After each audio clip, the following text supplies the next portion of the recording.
All right. What's up, everybody? I see you lurkers lurking in the chat. How's it going? I am alive and I'm feeling a lot better than I was. Oh my gosh.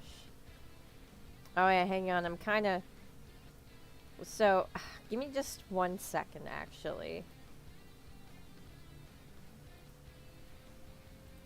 Cuz I did forget about something as always. I forget about literally everything.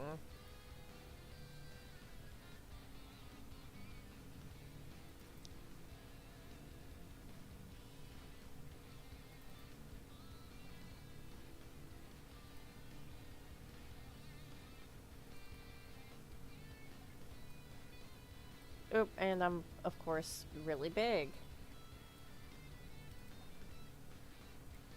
Can I shrink myself? Okay. But the long story short that I am getting at here is that I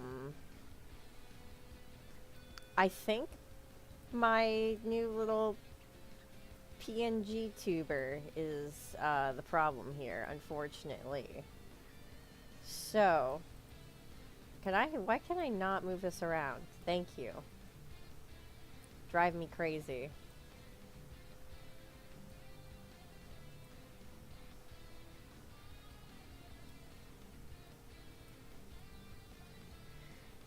I don't have too much proof other than the fact that the crashes weren't really happening all that frequently until I started using it more often. So I think that was the big issue. Move my, yeah, co-host. There we go, perfect. Alright, yeah. So we're just back to the static PNG image for now until I can upgrade my equipment to something a little bit more manageable. This is gonna work for now, though. Yeah, thanks for just troubleshooting with me and putting up with the crashes, guys. Sorry that the commissions and my requests are taking so long. I really don't mean them to be. I just really appreciate all the patience and the support. Thank you. Um, Sorry, I'm snacking right now. I guess it's time to focus. Less snack, more focus.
Sorry, I'm getting references real quick.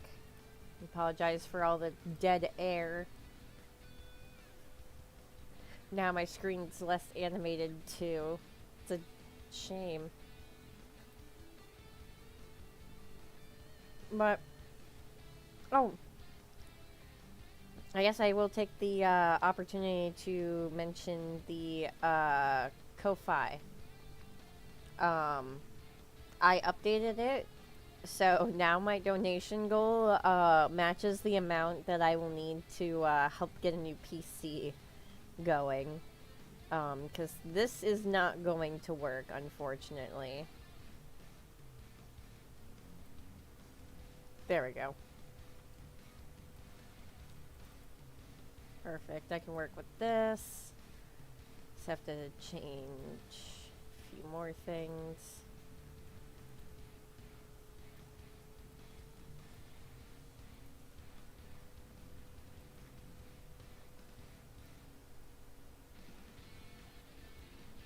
Cool, I think I got this from here.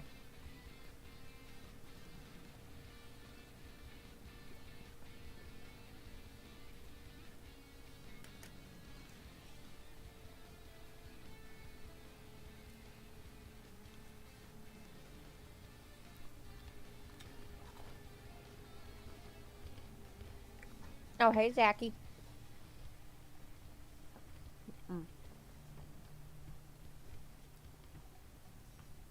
I've got a snack.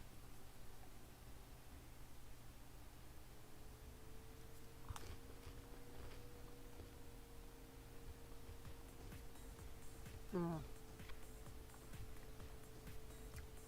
Okay.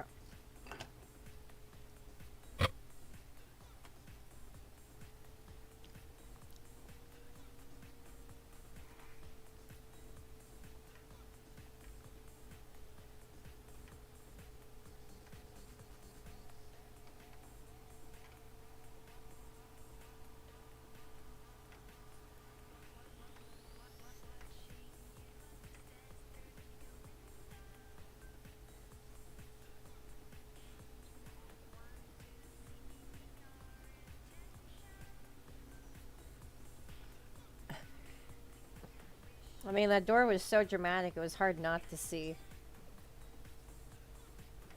It just, like, flew off its hinges, you know?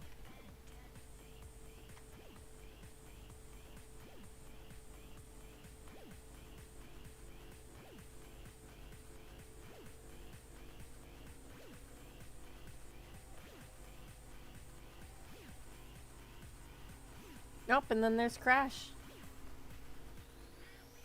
Hello, guys.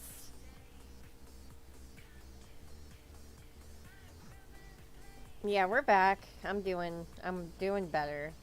I just was not... I was not feeling it, you guys, the other day. I'm telling you.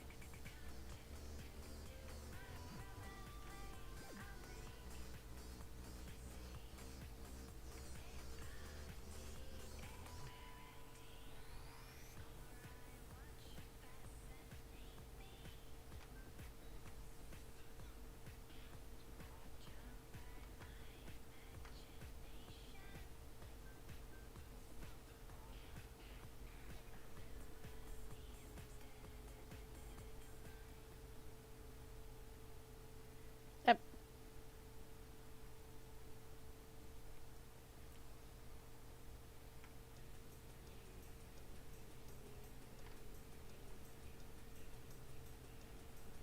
Yep, hopefully today's gonna be easy breezy.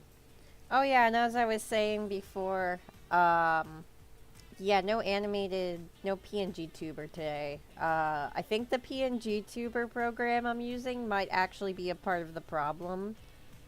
So, until I get a better functioning computer, no more PNG tuber. But the cool thing is I figured out that I can, in fact, do it, and I know how to do it. And it's not that hard to set up.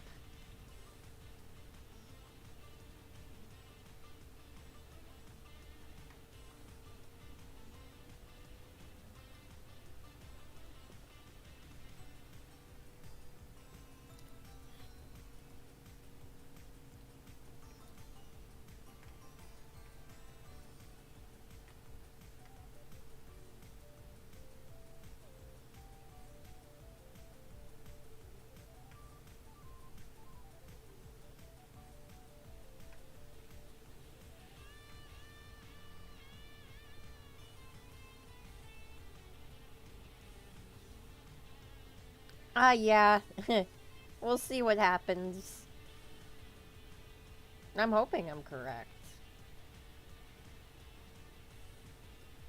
If not, then we're gonna just have to deal with the crashy computer. I don't know how else to describe it.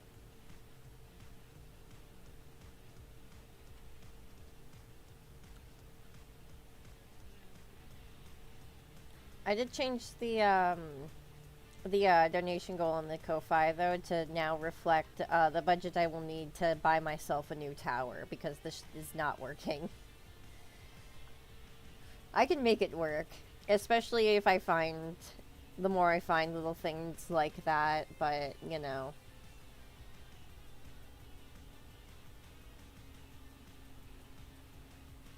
No, most definitely. I don't think that's the sole problem, but it definitely started happening more frequently after I started using it. So I'm wondering now if that is a part of the problem. And again, the goal is to not crash every stream. That would be pretty cool.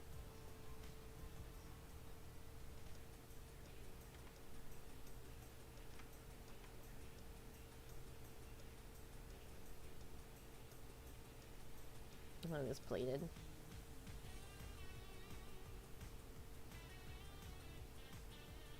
This should be a pretty easy stream, honestly, because I just have this commission, which is only a colored sketch. And then I have the requests from last time. One of them's already pretty much half finished. And then the other one is,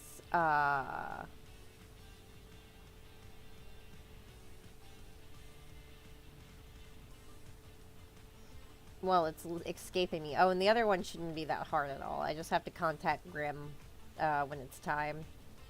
But I'm pretty sure I know what to do.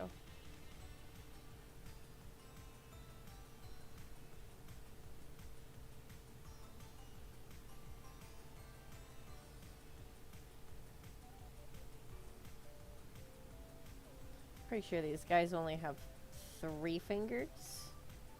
I'll have to gather some more reference.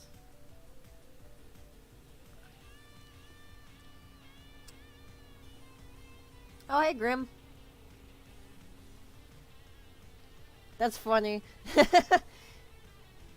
Can't stay long. Oh, sushi! Sushi's so good.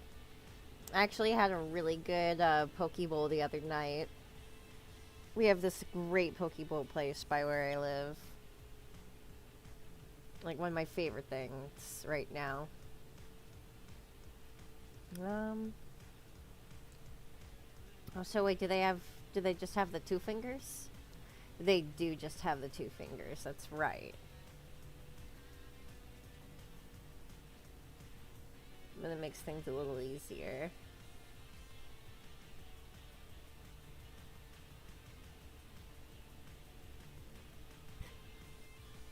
I'm gonna draw them bending, but we're gonna figure it out.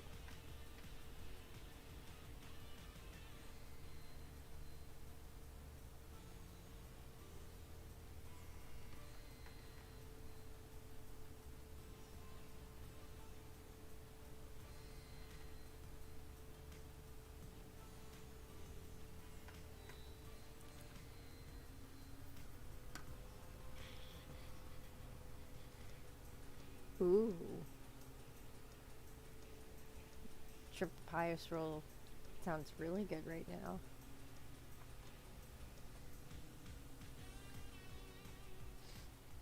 No, we're doing Alfredo for dinner tonight. You have to wait for a husband to come home.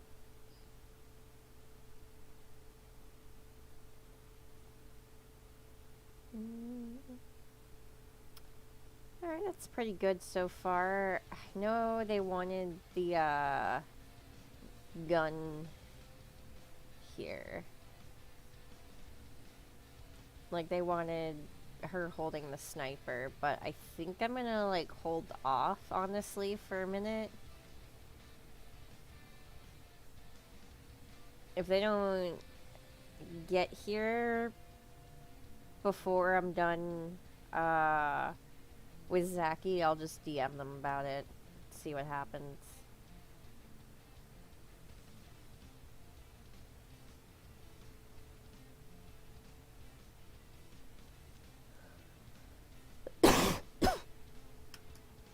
Actually, give me 1 second, guys. Hang on.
You've returned.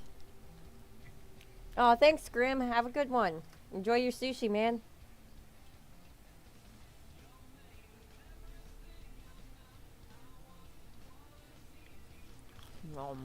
I have a snack.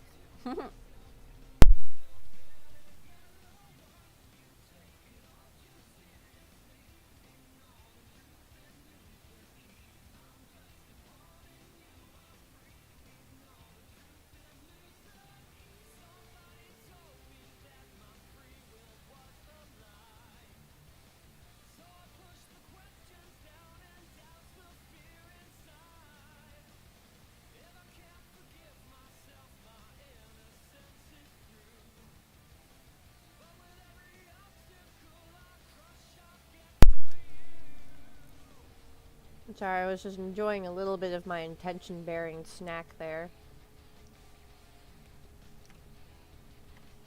Mm.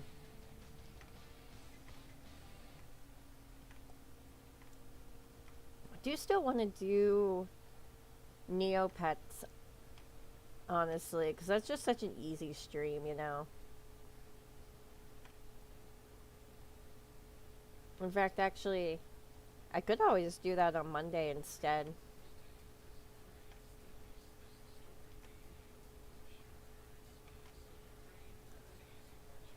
Because on Monday I just plan on doing some more webcomic art.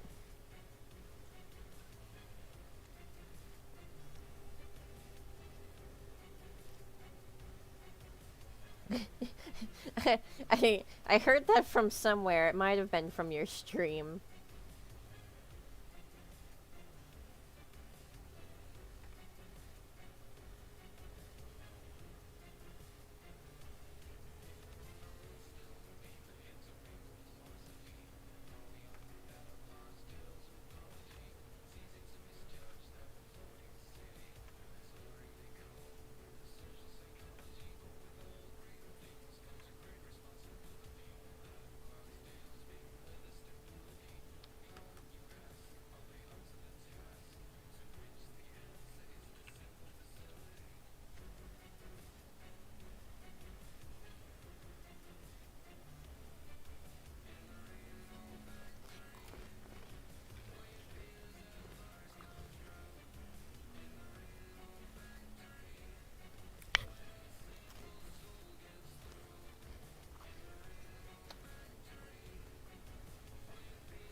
Mm.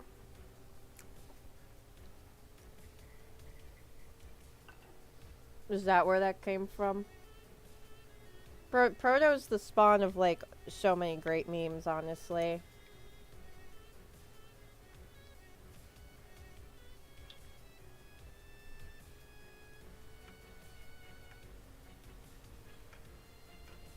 No, my husband made this really good tuna fish, and I can't stop eating it with crackers. It's literally addictive. I mean, I've also put too much tuna fish on my plate. That might be just my problem.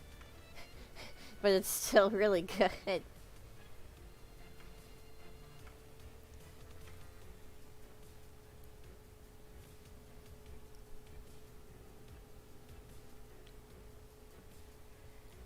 That's so true, though.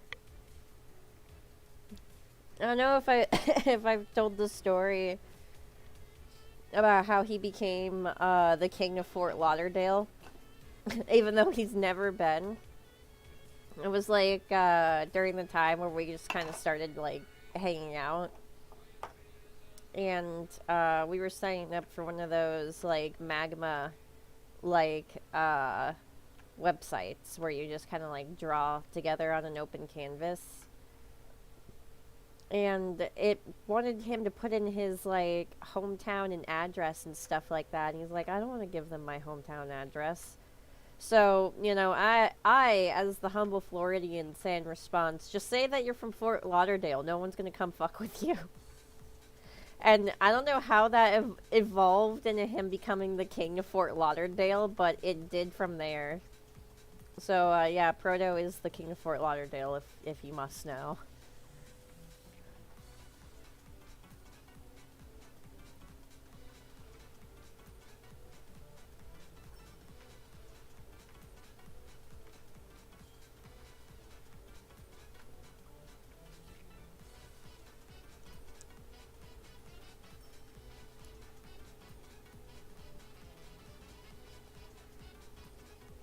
I love fish.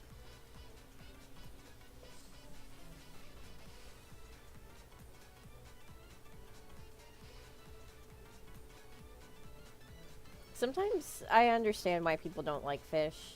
Because I've had fish out of state before, and it's not to be desired.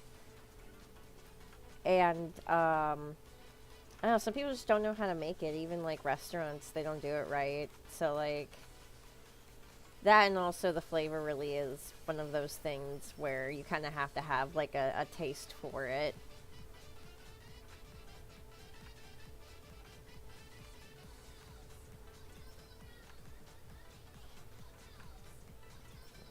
There's these tuna steaks that I'll, like to get sometimes.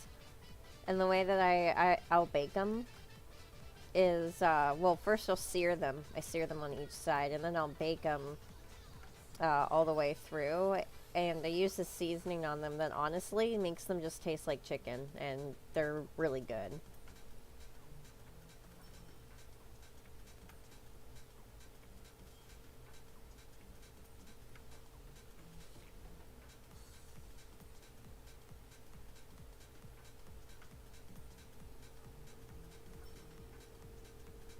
Totally fair.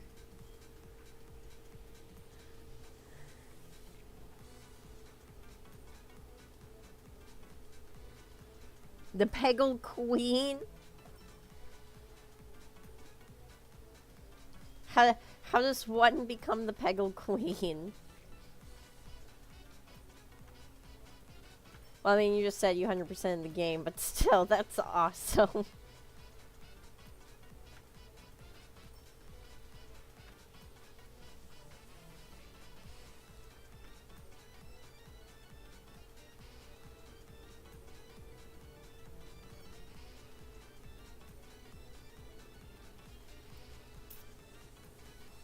Yeah, like you gotta. That's what I'm saying is like you gotta go. You can't if you don't if you live in a landlocked state. I'm sorry, you can't eat fish. Maybe some of it's good there, but like compared to like what I have at home, usually it's not. It's not nothing to compare. Especially because I grew up next to a marina too. I've had fresh fish before, like fresh as it can get type fish. It's ah, I don't know. We just do fish different in the South, and even then, it's not just the South. You got to be off the coast in the South.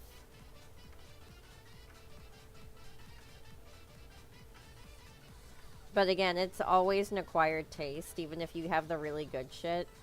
Because my sister also grew up down here, like, her whole life, and she hates fish. She cannot stand it, not the smell or the taste of it or any of it.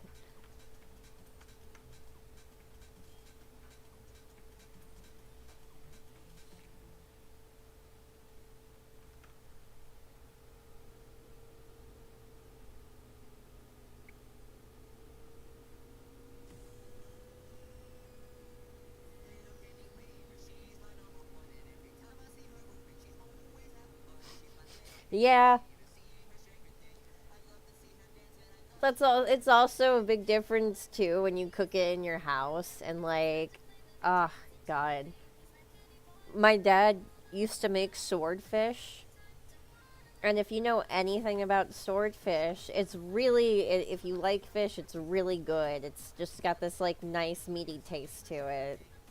Um, but it smells like ass. Like it genuinely just is one of the worst fish smells. Period. That's not rotten, but it tastes amazing. I don't know how it's like the stinky cheese of fish. And my dad used to call it ass fish because he hated making it, but the outcome was always worth it.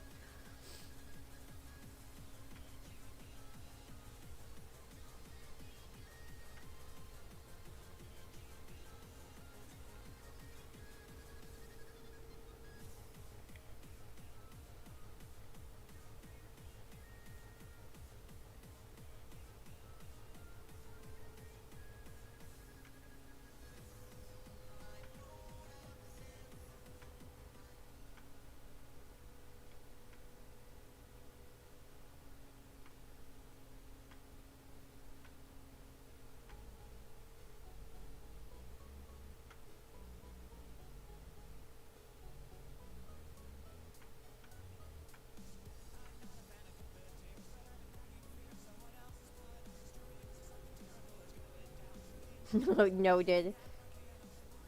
Yeah. I, I've not had swordfish in a long time. Because, again, the last person I knew who made swordfish, like, hated making it. But it is really good.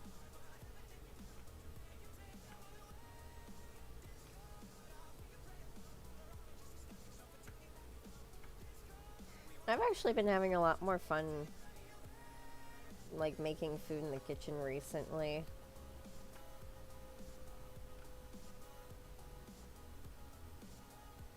Like, last night, even, I, like, finally, I made mushrooms, and I liked them, you guys. I know, it's incredible. I ate the mushrooms, and they're gonna come for me in my sleep now, but it's fine. It's fine. If anyone else eats mushrooms, it's fine. Nothing happens. If I eat mushrooms, something terrible is going to happen. That's just how my life is. No, I'm kidding.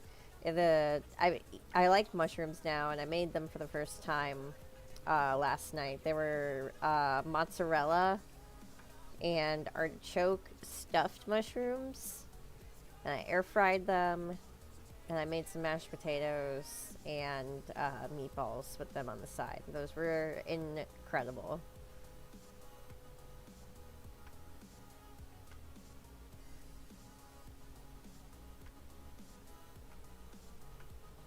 I'm fighting the urge. I'm fighting the urge right now to go grab more crackers because I still have a little bit of tuna fish on my plate.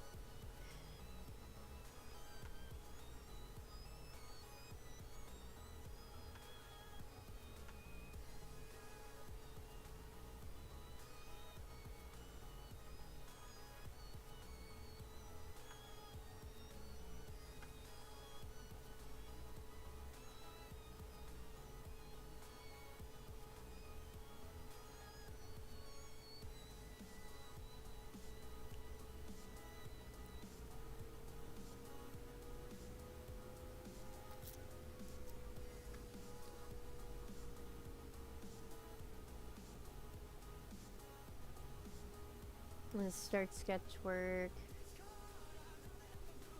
Um, Probably not tonight, because I am just planning on finishing things that I owe people, and there are quite a few things that I owe people, even if I run out of the requests. That, and that's also a that's a pepperoni secret right now, okay? We can't announce that we're working on anything yet.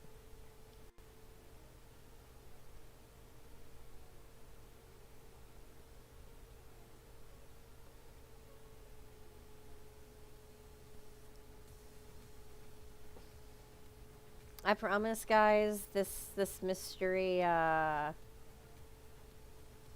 project that we've been working on, I'm going to make it public here very soon.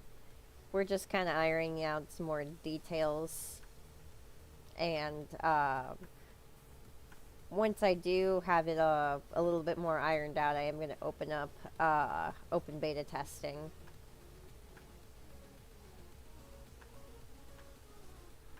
So stay tuned.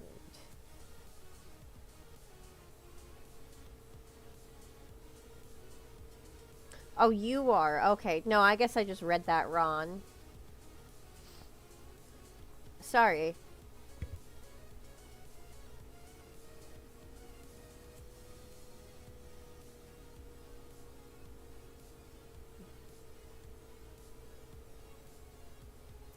Yeah, right now, cooking for me is kind of just like a balance because, like, I still have to, like, micromanage doing that on top of doing a bunch of other things. And sometimes I'll get off of streaming and then I'll have to cook dinner, and, like, that's a little exhausting. But, you know, it is what it is, and it's not that bad, to be honest.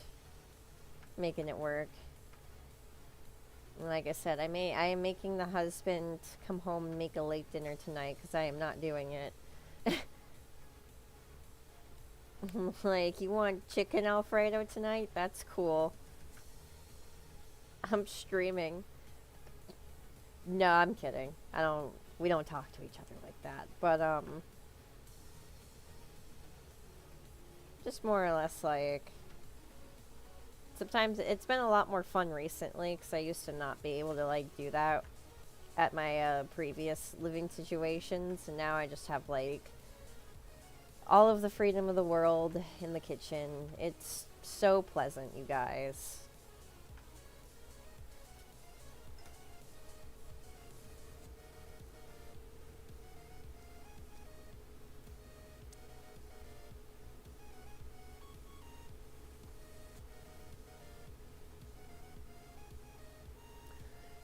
I don't know what your character's powers are. I'll have to DM you about that a little bit more.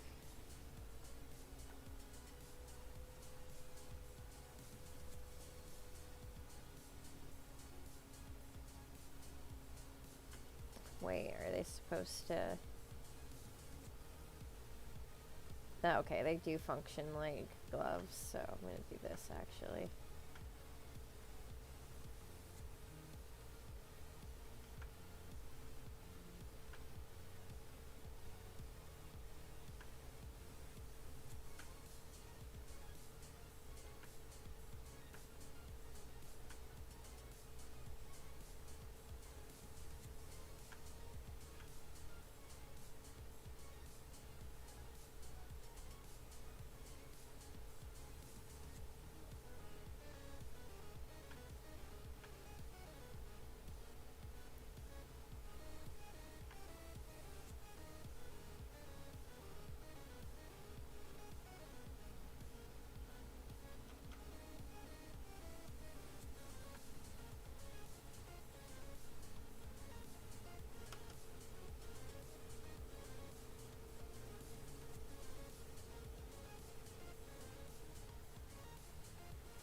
Oh, okay.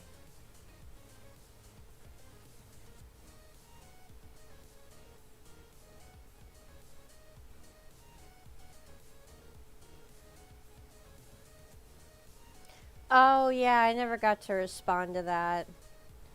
Yeah, I mean, just browse around the shard index, see if anything, like, catches your eye. I don't really have any ideas, particularly at the moment.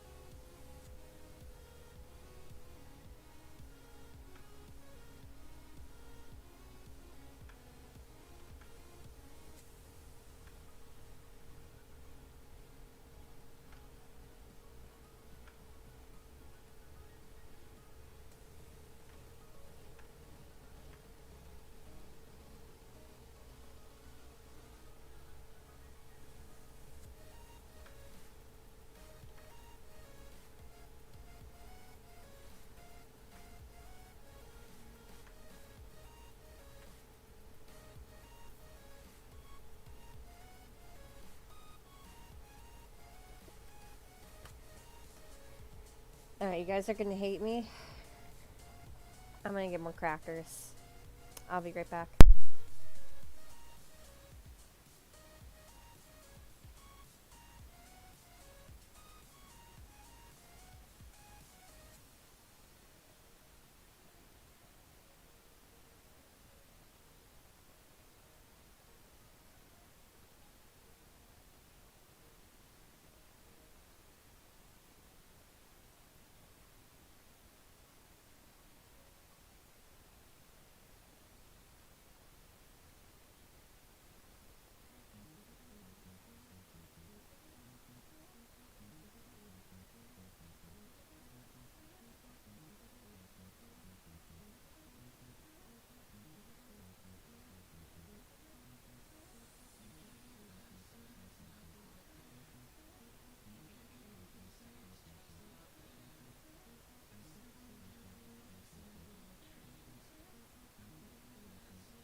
I have turned with crackers. I told you guys you'd hate me.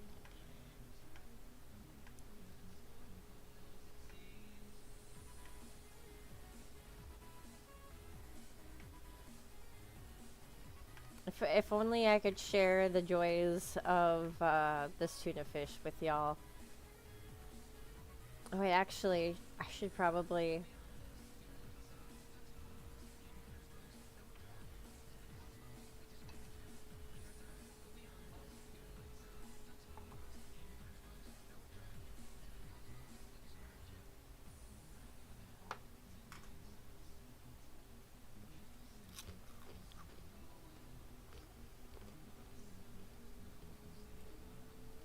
I just got a message, Abby.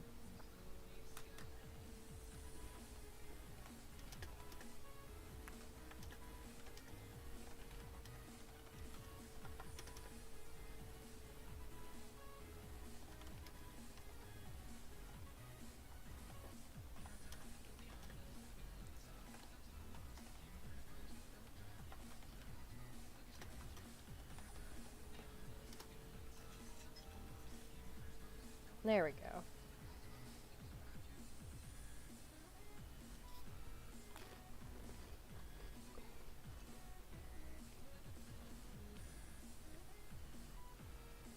I don't think they are online though.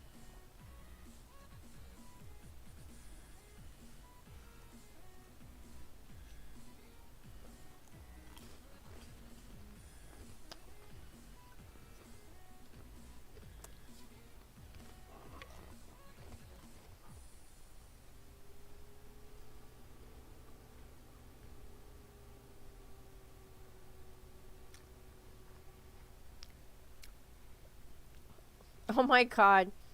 You incorporated the rat thrower art into a thumbnail? That's awesome. That's actually awesome.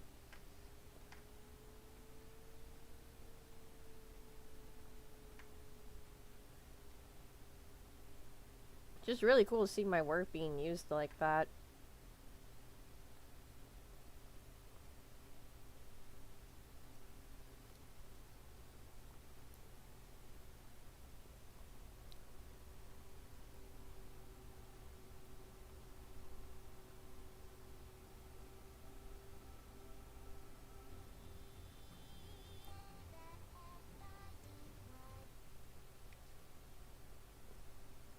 Definitely. I'll definitely check that out later.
Yeah, thank you, man. I really appreciate that, you know.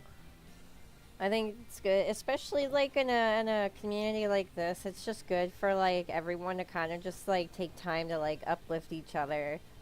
Uh that's why everyone needs to go subscribe to Crash's channel right now or give me your lunch money. No, but yeah, it's just important to like, you know, uplift other people.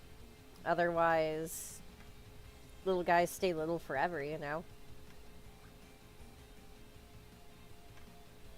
A bunch of little guys stand together though kind of makes us look like a big guy at some point.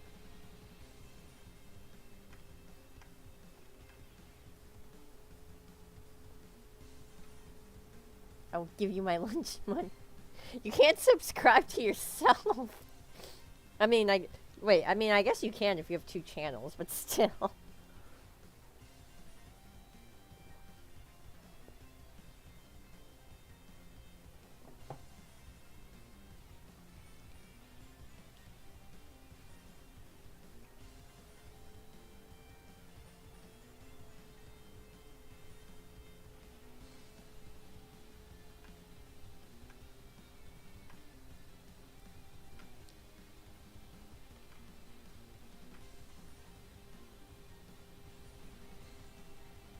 Can I do both?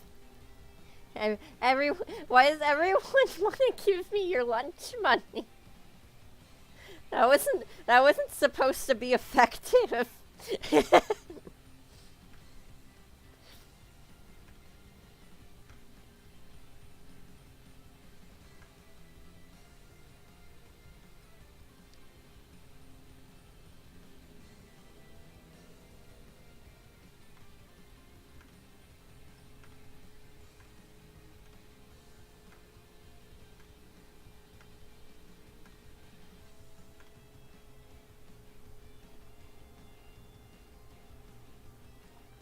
Kind of yeah, what kind of lunch are you buying, Zachy? It's $300. Three Might I add 300 Canadian dollars. What kind of lunch are you buying?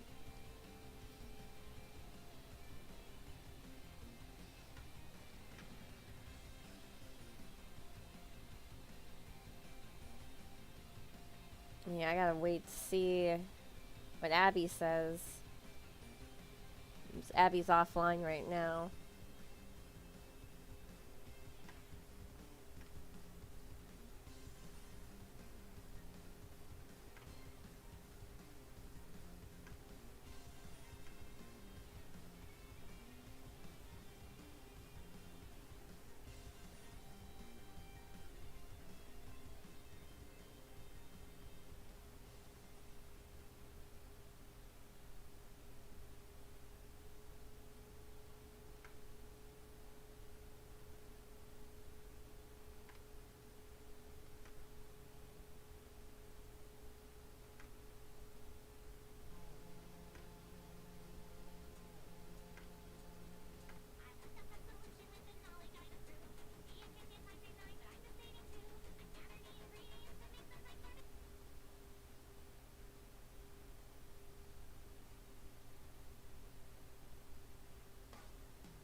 Hold up. There we go. Music fixed.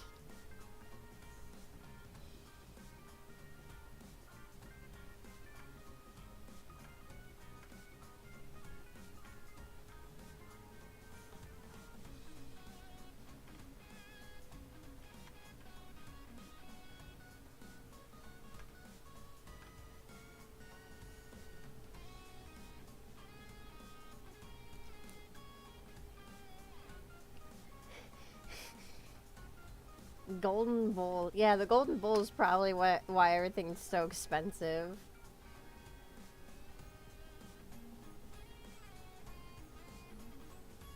Real money down the road. Oh, okay. Yeah, no, totally. My commissions are gonna be open until this summer when we have to hunker down for crunch time to get ready for things.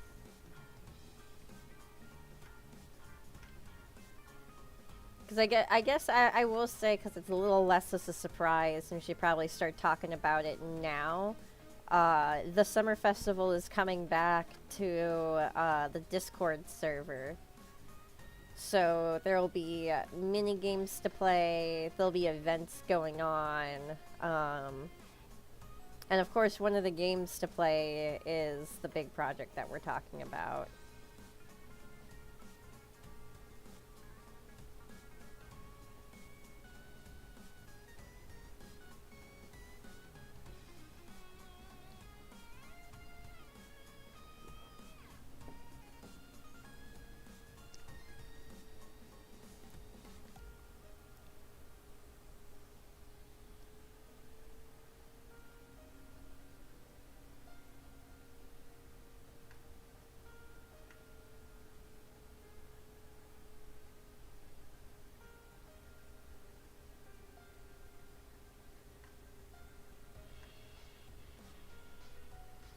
actually. I think it should be facing this way, if anything.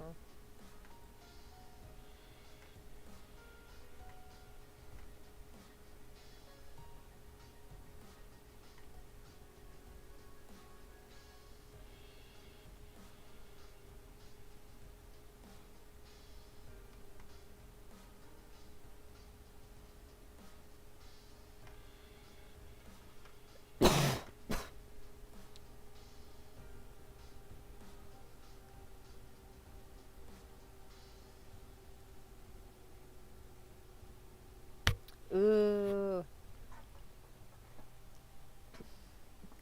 Yeah, it's usually a lot of fun. I definitely though realized last year, especially because I had to move abruptly. Literally, like I had to get all of my belongings together and move house in the middle of the festival unexpectedly. So there was a little bit of jank at the end of the year last year because of that.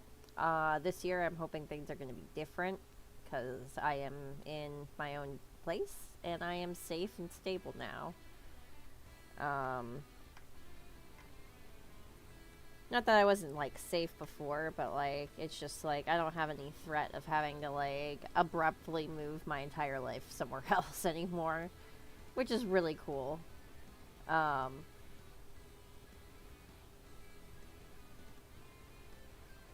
but yeah, that being said, like this year is just gonna be way fun, way more fun, way different. I'm excited.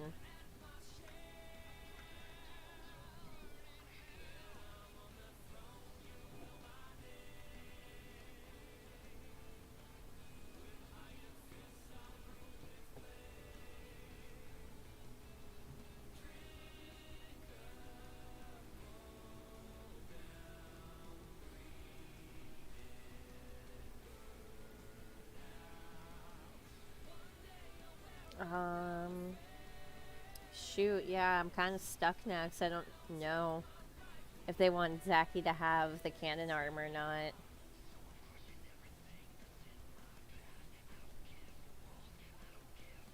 I know they want their sniper though.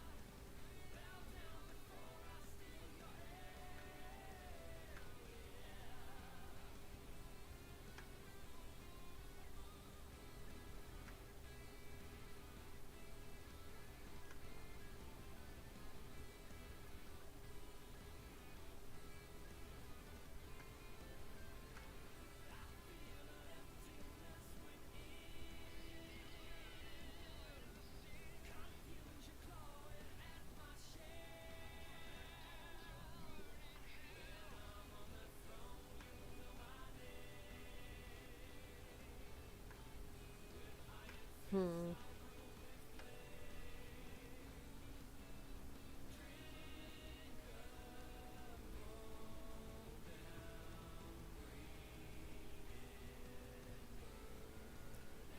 Oh, you messaged something to me on Discord? Hang on.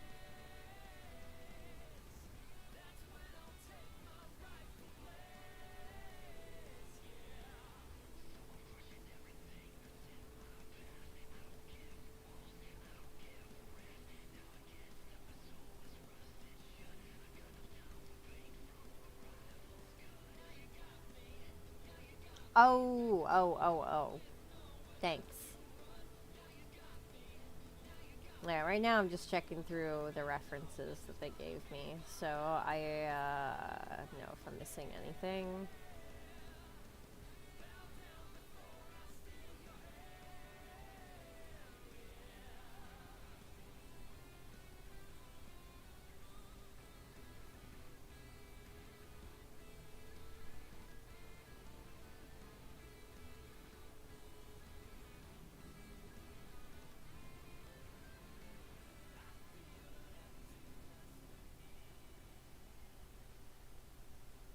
Yeah, they didn't send me the sniper reference.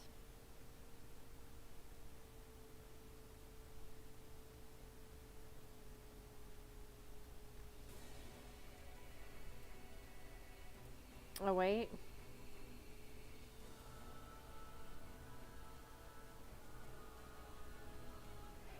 Oh, I found it.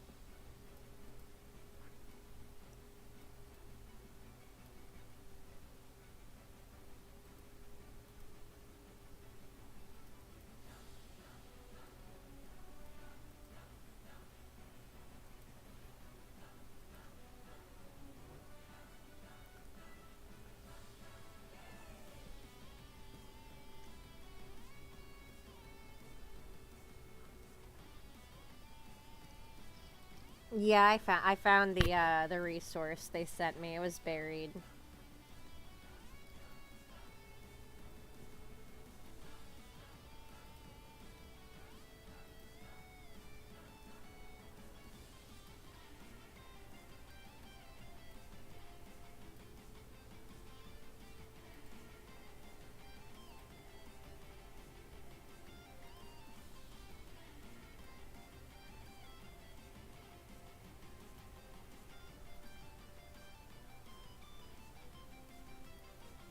This wiki's actually pretty cool. It's got 3D models on it. Let me actually do something real quick. Better look at that handle.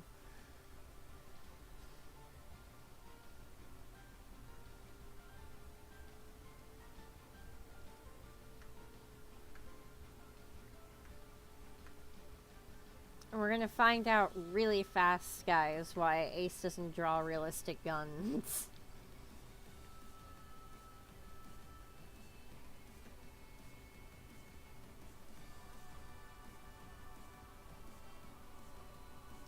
Is there a way for me to get like a top-down perspective? It's cool that no, it just rotates. It's cool that the wiki does have that option.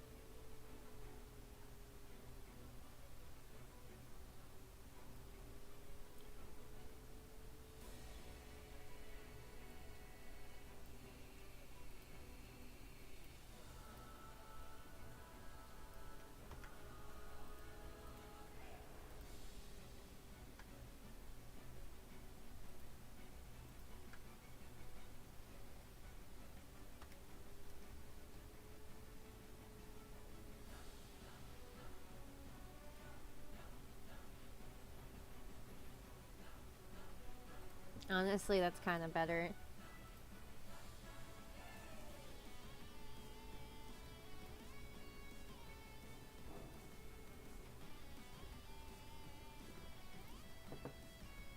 Oh god, I'm so dog shit. Okay, I got this.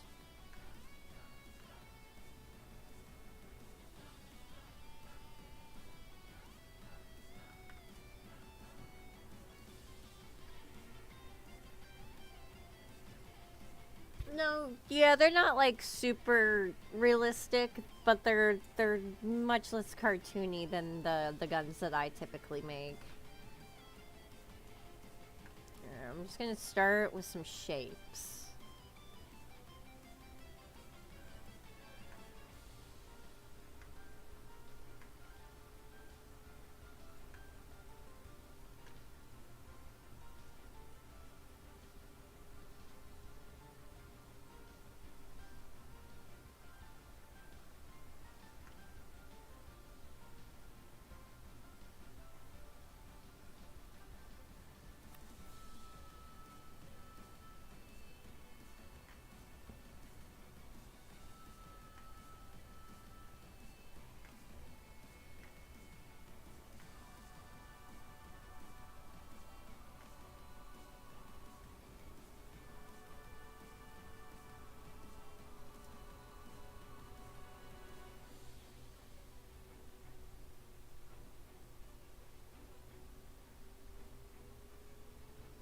No, yeah, especially because it's literally just for a game. Like it doesn't have to be realistic.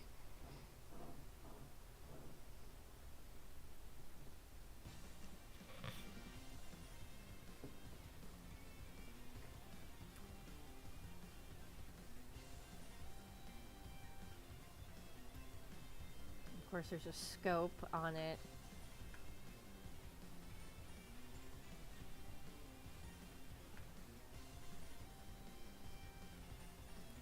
No, there are a couple of reasons why the guns or the busters, as I call them in Koda's world, aren't very realistic. It's just generally down to guns are hard to draw, and also I just don't like realistic gun violence to begin with. I actually have a fear of guns. Which might be funny coming from someone whose favorite game is Mega Man, but it's true. I do not like guns. They scare me. And like, you know, it just makes it more fun that way. Like, Coda doesn't need a realistic gun like Shao the Hedgehog. As funny as that would kind of be.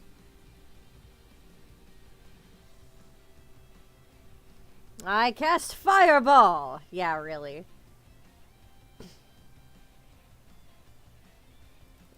Show off Koda's buster right now. Where is she?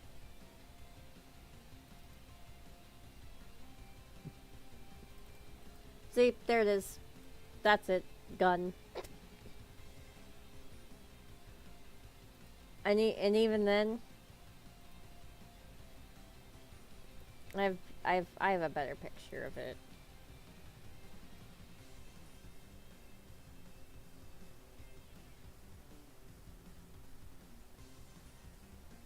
Right? Oh, I thought I had one more recent than this one. But yeah. Gun. It's just easy. It go pew pew.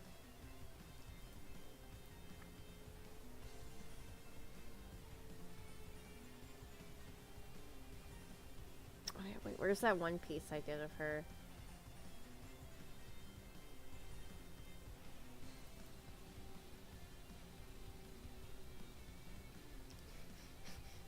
It could function as a cartoon boomerang.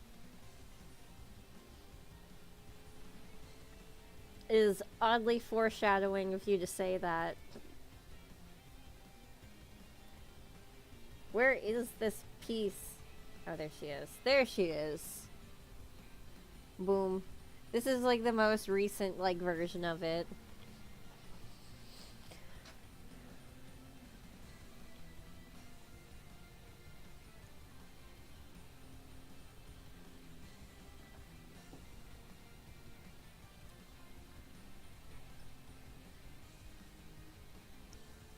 Beatrice's gun's even more fun. Looks like it's gonna give you a bee sting.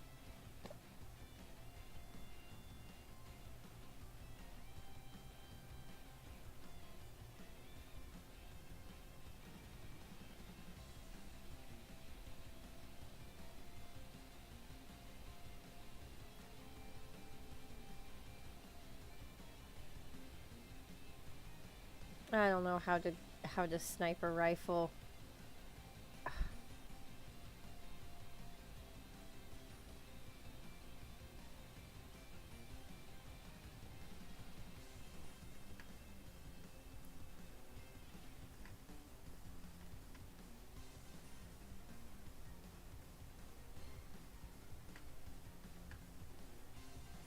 Alright, I think I figured it out.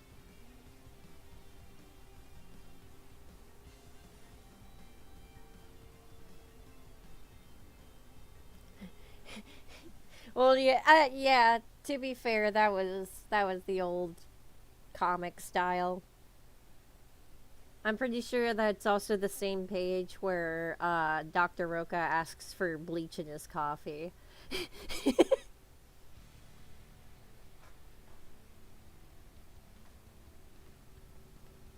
No, I will not give context.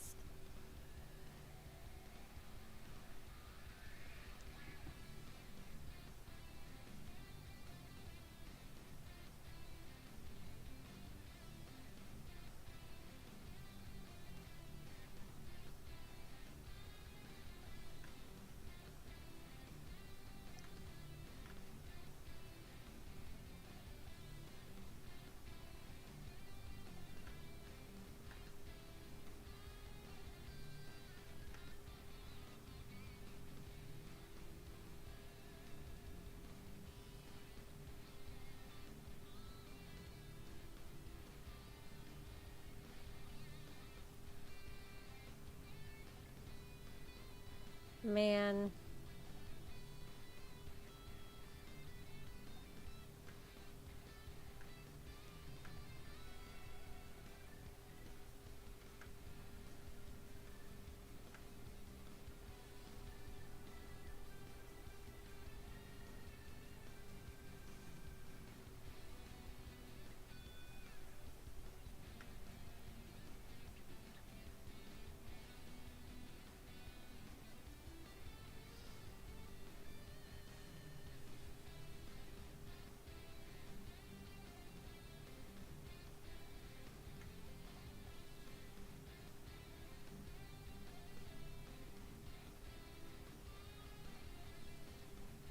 Alright, be honest with me, guys. Does anything about what I'm drawing make sense right now?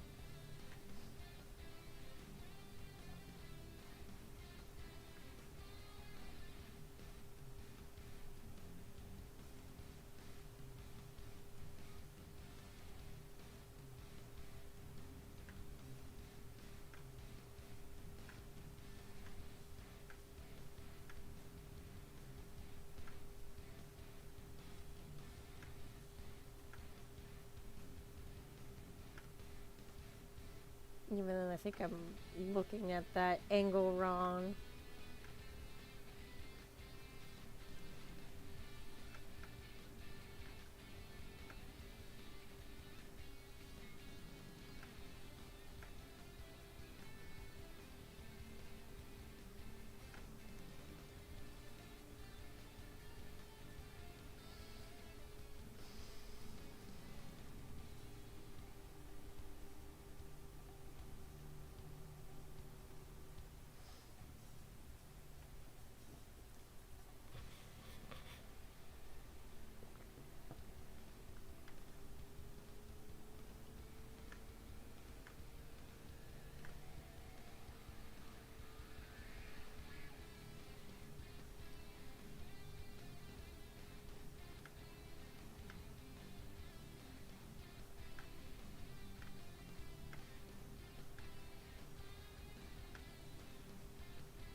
Looks good so far. Okay.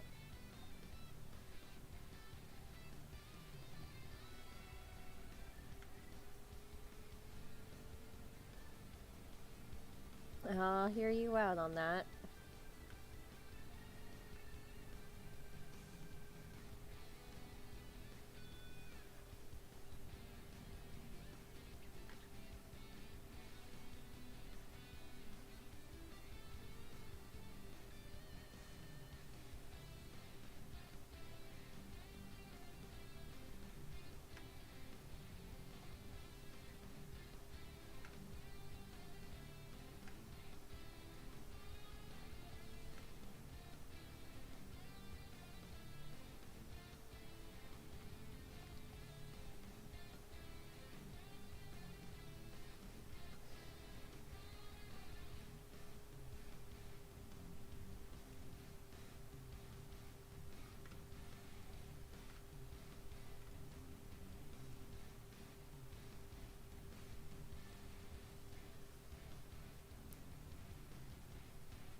Alright.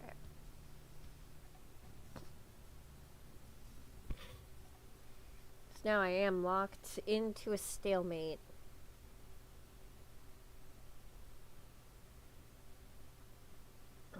I have that saved.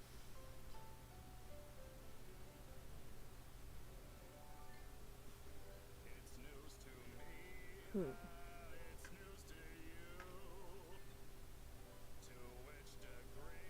Let me just BRB real quick, guys. Gotta bring my plate to the sink anyway.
Okay. I return. Why can't I hear anything? Oh, because the music changed, that's why.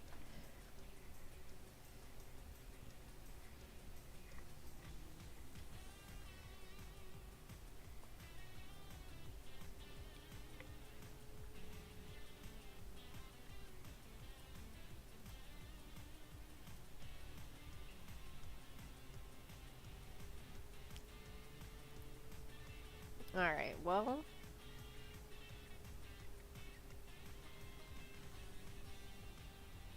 I'm not sure what to do.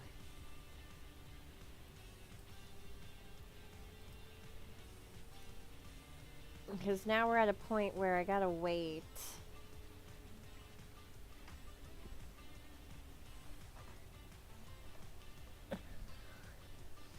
I could start coloring her in. I guess that works for now.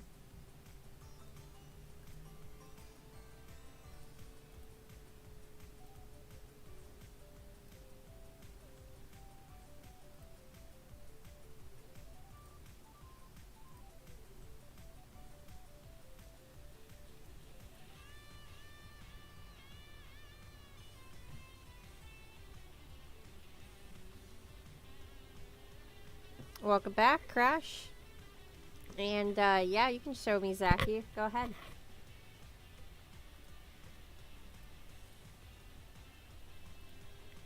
Here we go.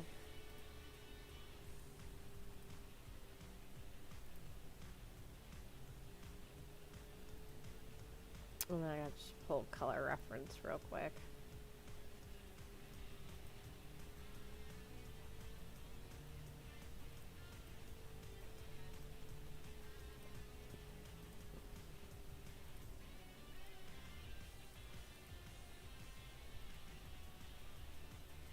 Oh yeah, let me see the thing that you sent me.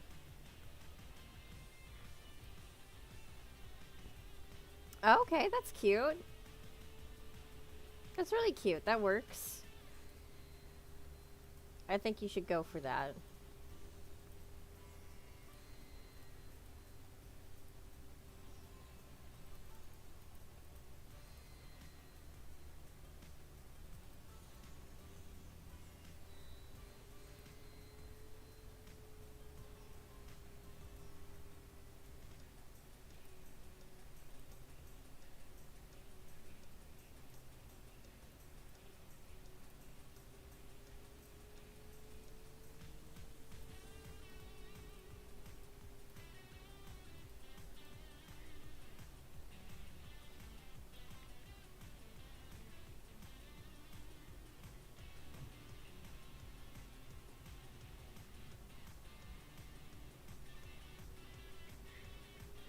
Very nice.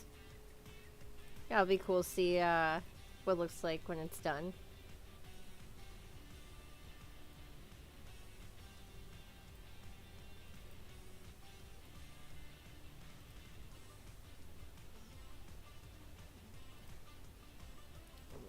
They said the jacket's the same color.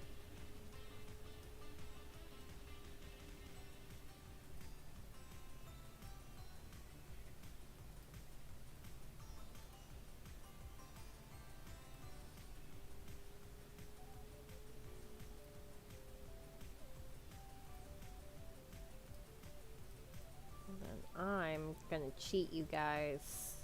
I'm gonna do the cheat that I do every time I do plaid.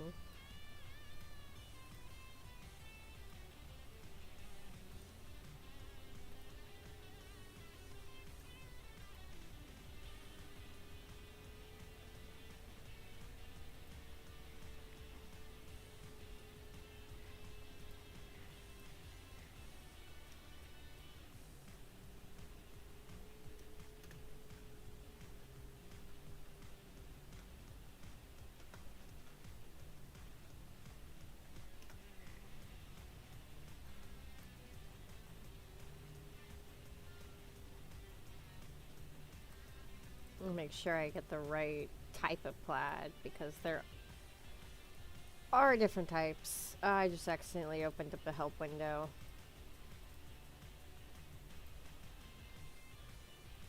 Okay, yeah.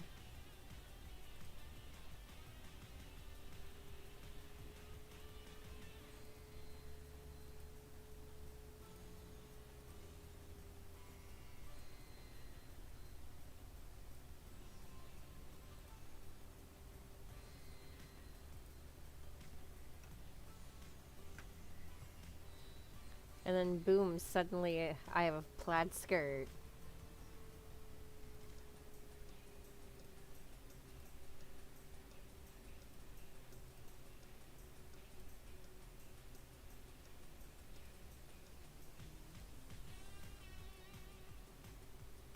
God, I love working with art programs.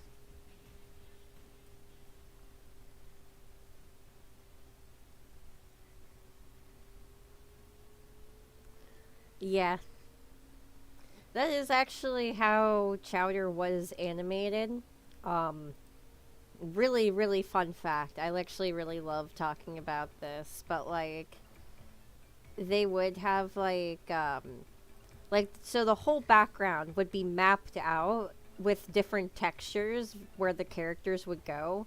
And then they would just animate the characters to, like, walk over the textures. So, like, they weren't animating each, like, you know, texture as it was moving. The texture was just, like, kind of a background layer, and they animated over them. And they knew exactly where all the characters were going to be and mapped them out really strategically. It's very, very interesting. I love learning about like the making of Chowder and things like that.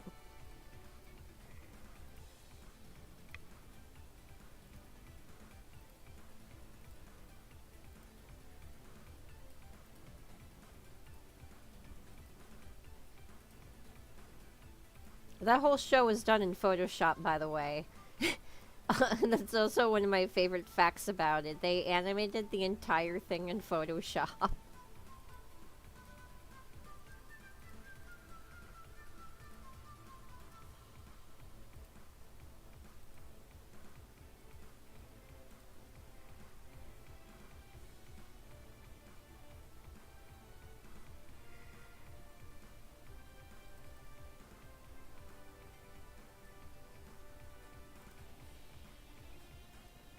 Also, another fun fact about Chowder, the creator of Chowder is also Fred Fredberger in Billy and Mandy.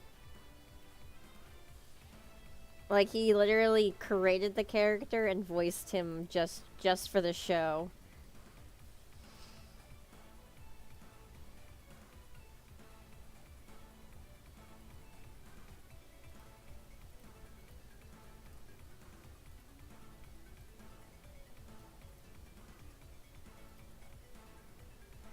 Very saturated red.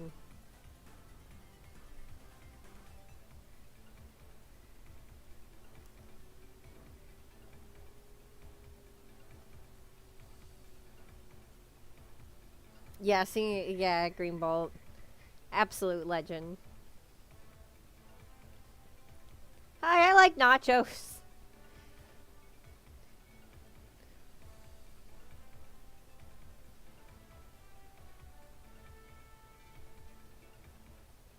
Gave an entire generation peak brain rot.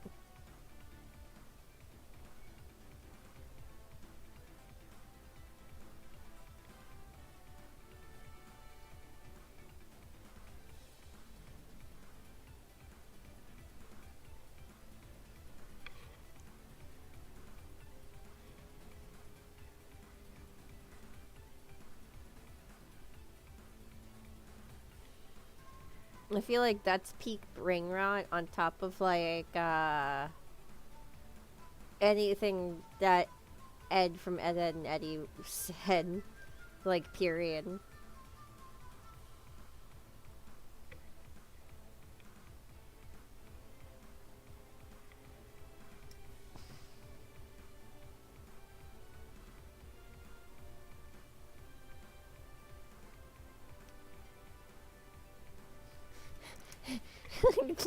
I love Billy and Mandy.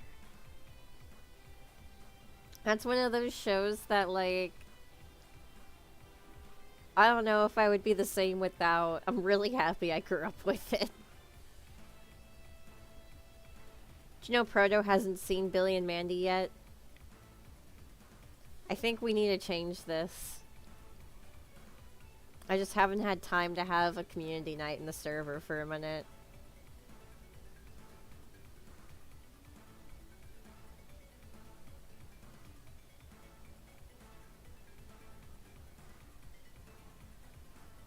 I'm gonna try to make it look less egg roll-esque real quick.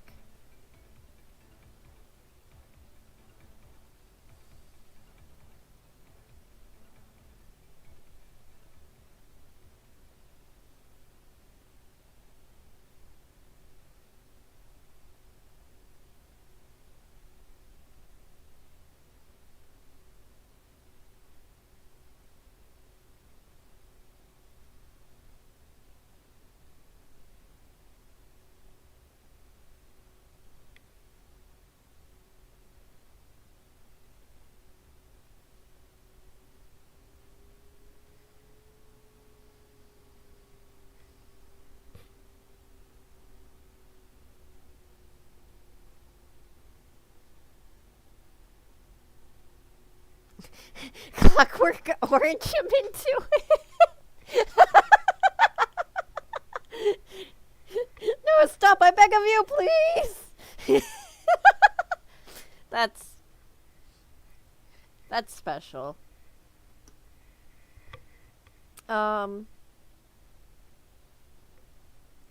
Yeah, no, I just had a lot of time to watch TV growing up. I've seen a lot of cartoons. Oh, my music stopped. That's not allowed.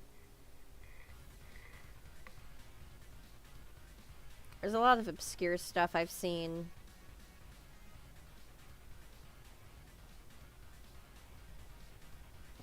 Like I remember I remember Clone High before it was cool. All right, there I said it. I remember when Gandhi was the fan favorite. All right, I've been in the fandom for a minute. And season 2 was just kind of disappointing, to be honest.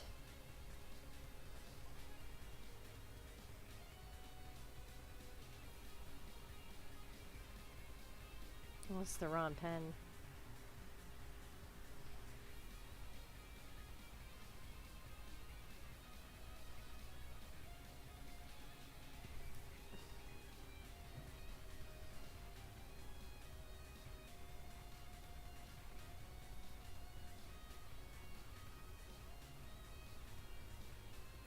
Clone High is a lot funnier if you go back to it as an adult. It's definitely one of those shows you're meant to watch as an adult and go, oh yeah, I remember this.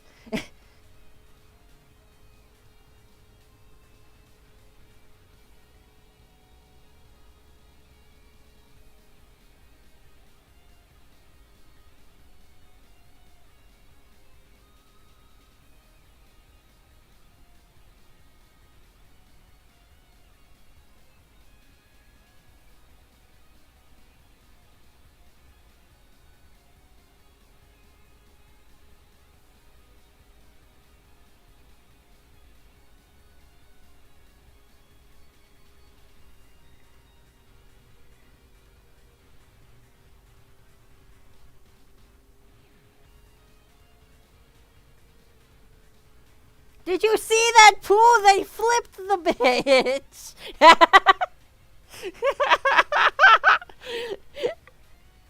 that Yeah, that's gotta be in one of my like top 10 like moments of the whole show right there.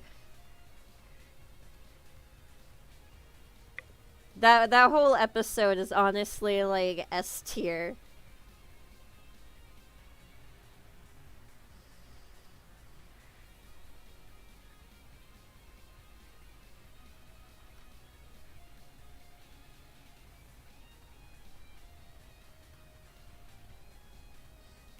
I also will be fair too. Uh the what's it called? A lot of like Clone High also appeals to me because I am such a history buff. I really enjoy talking about history in general. I don't know how many people were here the last history yap sesh I gave, but that was a lot of fun.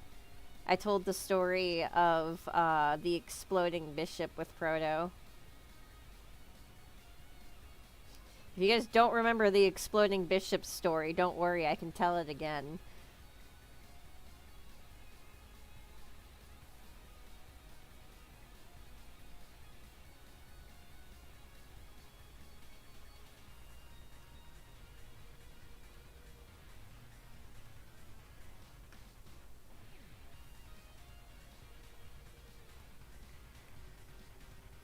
Was not there.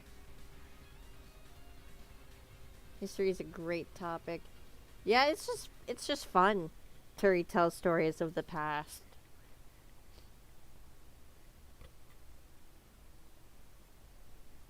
All right, well, I guess who wants to hear the tale of the exploding bishop? I promise you it's a lot more funny than it is morbid by the end of it.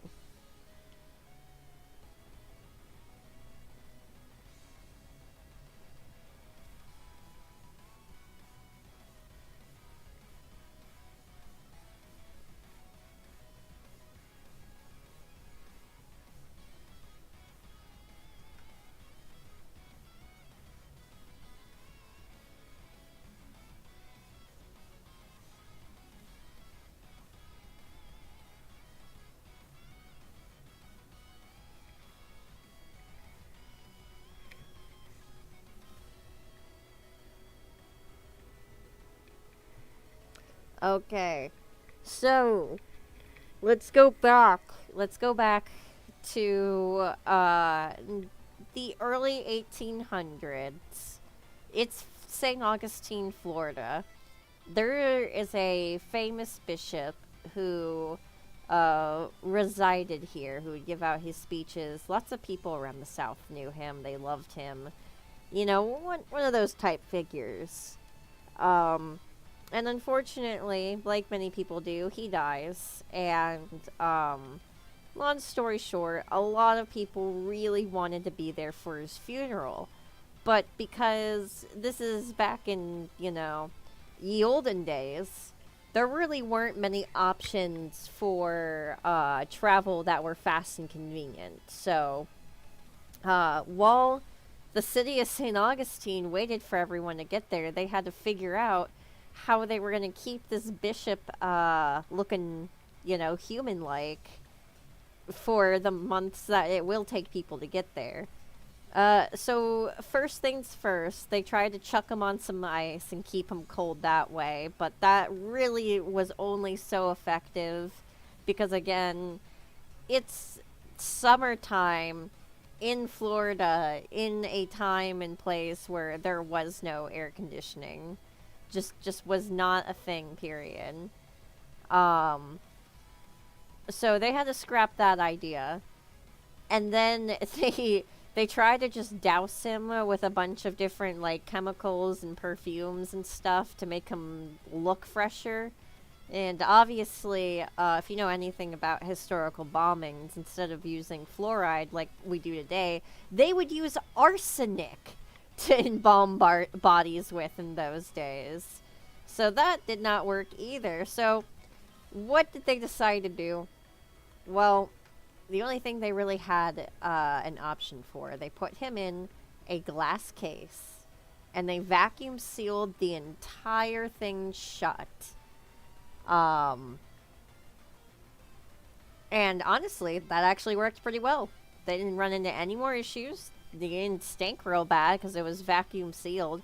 I forget exactly how they did that, but either way, they sucked the air out of the glass box, and he kind of was just fresh looking. Um, and then the day of the funeral happened, and it was a particularly hot day that day.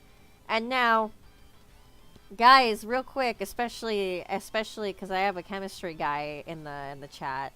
Um, so what happens when you have a vacuum sealed container that contains something that is now constantly releasing gas and pressure?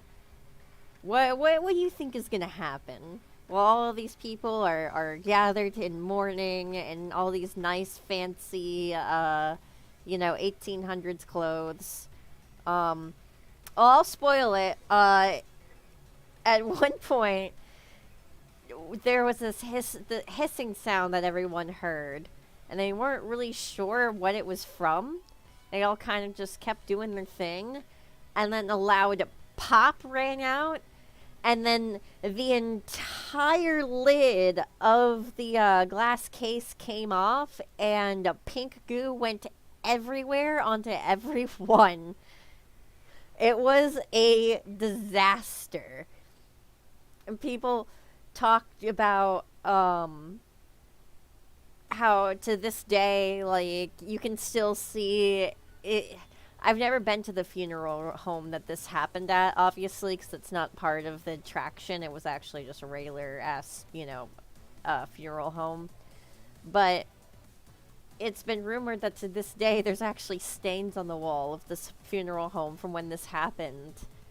And not only that, but while they were moving around some of the graves and stuff, just to like make space and make sure no one's been like grave robbed since they buried people back in ye olden days, they opened up Mr. Bishop's coffin to find that the entire thing was like lined up with like this weird like pink color, and his bones were just kind of scattered throughout the coffin. Like, they just didn't even want to put him back together. They just kind of like threw him in there and like, all right, let's just get this over with. Like, shit. It's disgustingly awesome. Yeah, no, that's what I mean. I'm like, I promise the story gets a little less morbid by the end. That's why I like to call it the tale of the exploding bishop. He really did explode. Let me try to make this gun look a little better.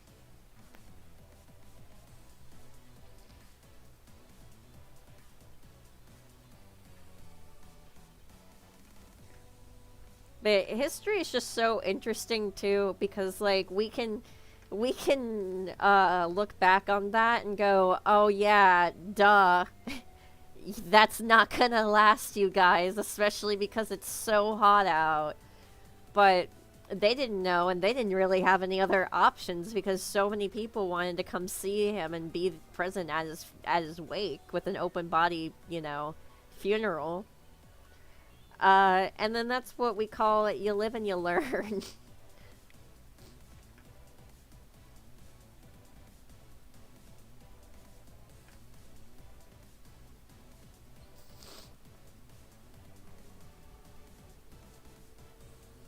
No way to put Humpty Dumpty back together. Yeah, no. Bro is cooked.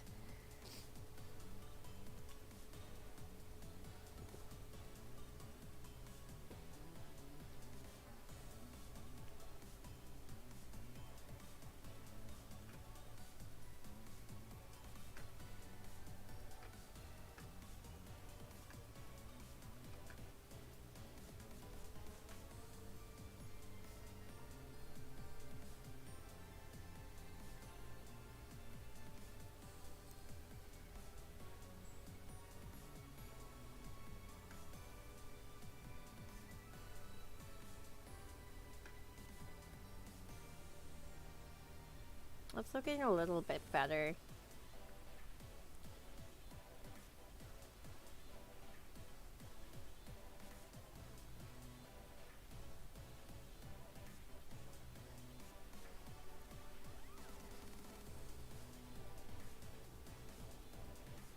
The beach whale carcass. Yeah, yeah, that was more intentional though. That was more or less like they kind of had to, um, because they didn't know how else to. I know about that story. That one's really interesting, because that happened in the 70s, and they weren't really sure how to like take care of that properly. They didn't have the proper equipment. Something like that hadn't really happened without it like taking care of itself. And the whale had already been like dead and beached there for several weeks, and it started to make like the whole town stink. Um, so you know what? It was the 70s. Some guy probably had a large ass cigar in his mouth, and he said, "You know what? Fuck it, we're gonna blow it up." And so they did. to to various degrees of success on their end.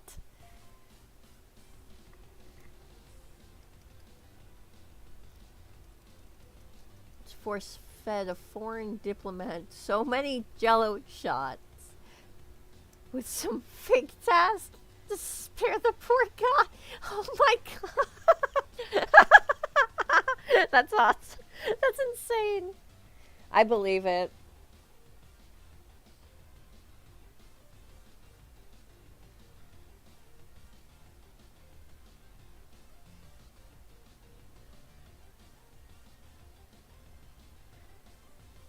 Or there's even like there's historical events that like we all know about, but like we don't really like no one takes the time to actually dissect what happened to you in history class, so you kind of just like forget. It's like I guarantee like no one knows verbatim what happened step by step for Fran Ferdinand's assassination. Because on paper, everyone's like, "Oh yes, that was the shot heard around the world. It was so dramatic. And like yes, it was because it was what started World War One, obviously. But what they don't tell you is how absolutely batshit insanely incompetent his assassins were, to the point where it's actually a surprise that they even managed to get anywhere near close to their goal. It's one of the most ridiculous assassination attempts ever recorded in history. Cause for in every sense of like, in every occasion, like Franz should have just gotten away. It's like one of the most insane like how do I explain this?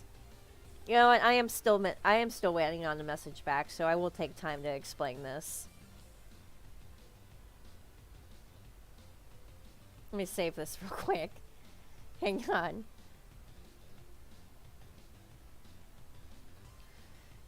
So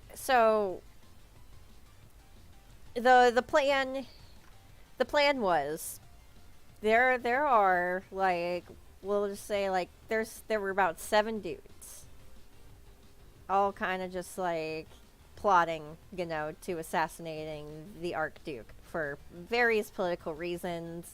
Hungary and Austria didn't like each other, and they were kind of being uh, ostracized in a way because of what was going on in the politically at the time. The headache and a half to get into. But there was 7 dudes that were all part of this coup, and now we'll just take these guys. We'll put them over here for now.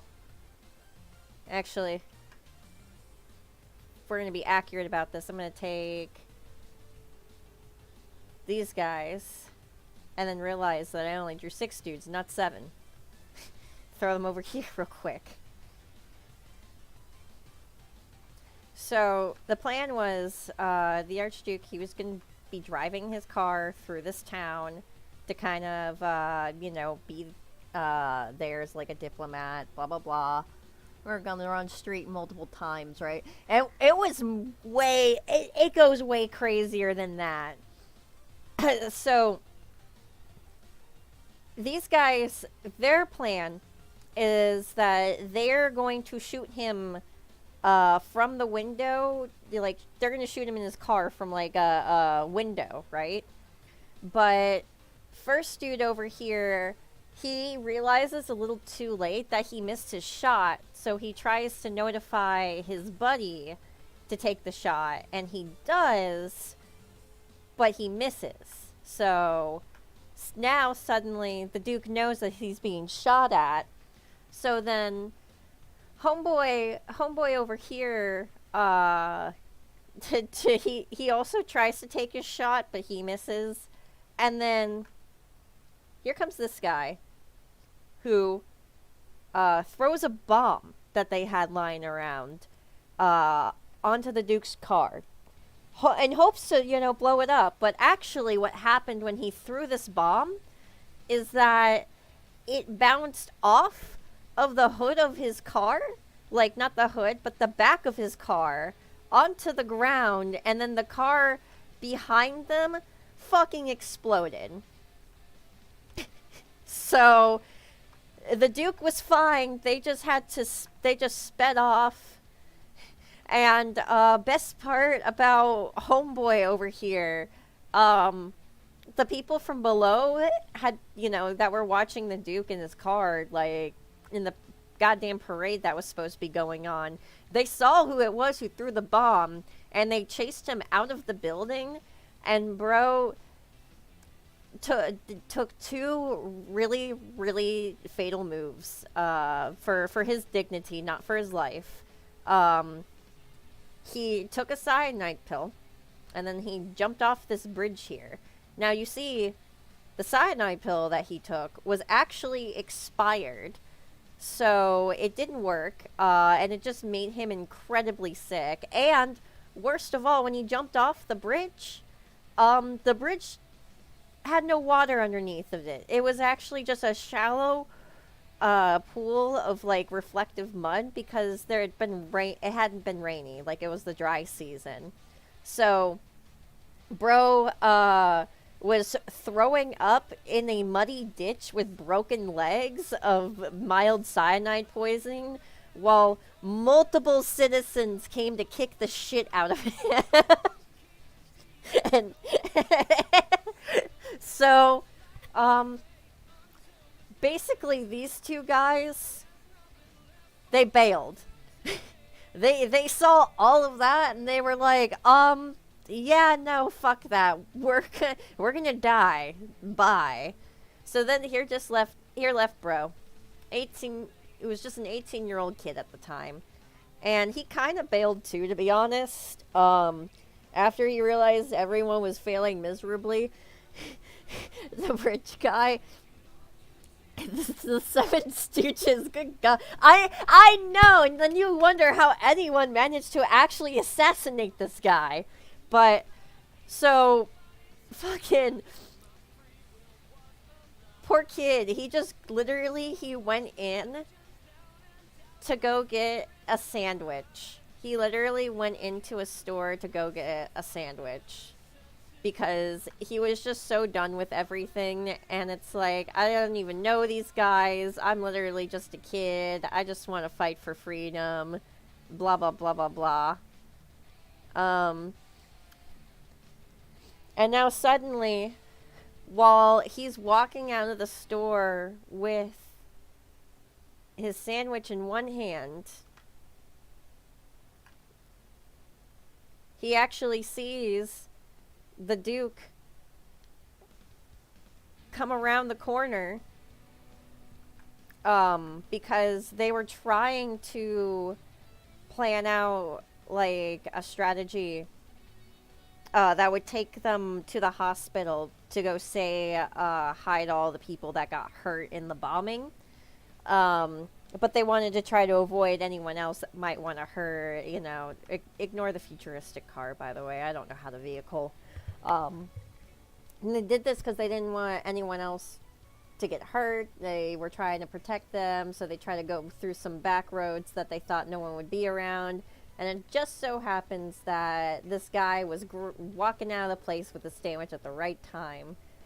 So, with a giant sandwich in his hand, he pulled out his gun and he fucking shot the Archduke of Austria. Insane. It was a series of like nothing about this plan should have worked after bro over here like lost the plot. None of this should have worked after bro over here absolutely lost the plot. Yeah, goddamn fantastic. Yeah. Yeah, they don't teach you this in history. They just teach you all of the boring stuff. It just makes me laugh, especially how unlucky do you get where you're already like, well, damn, I guess this is the end. I'm gonna just pop a pill and jump off the bridge and hope for the best, and you just get the absolute shit kicked out of you. I can't even. Oh, that was a really fun side tangent.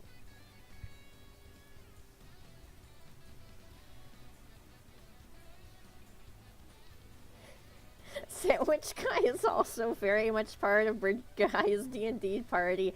Uh, right? A guy who rolls 5 on shitty plans and a guy who rolls a 20 on even shittier plans. That's so true. And the rest of the party was just kind of there.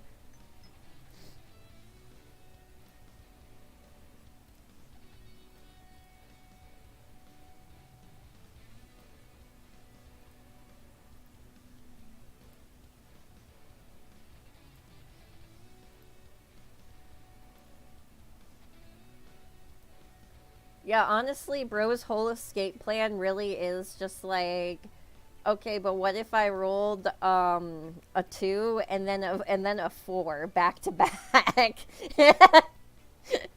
God damn.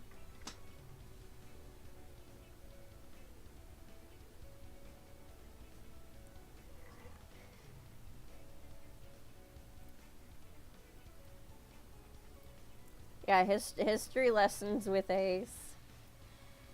I could do more. I could do more history lessons with Ace at some point. That would be a lot of fun.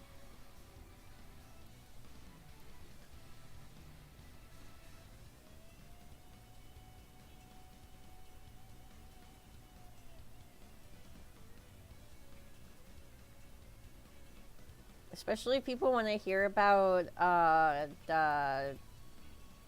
like batshit insane Florida history. I've got a lot of weird Florida stories.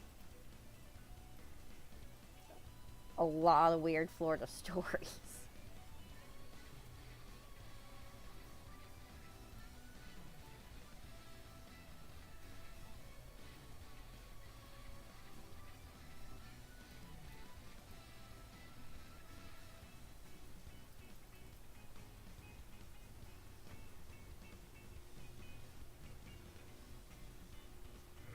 Those streams alone. Yeah, honestly, I might be able to set up something like that.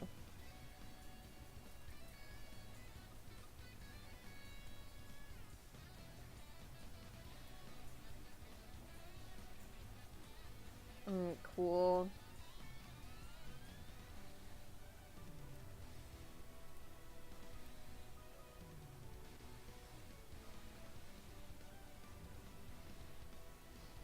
Still no response from Abby. They must be super busy right now.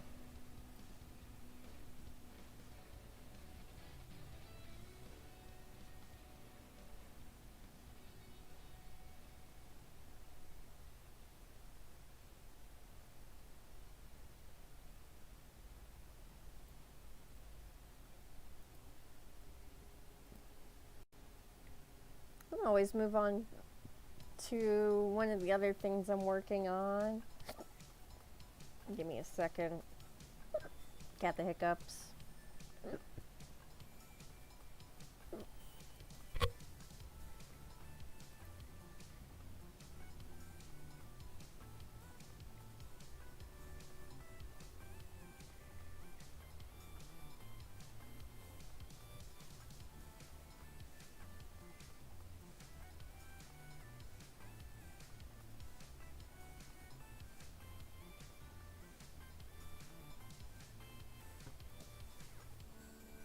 There we go.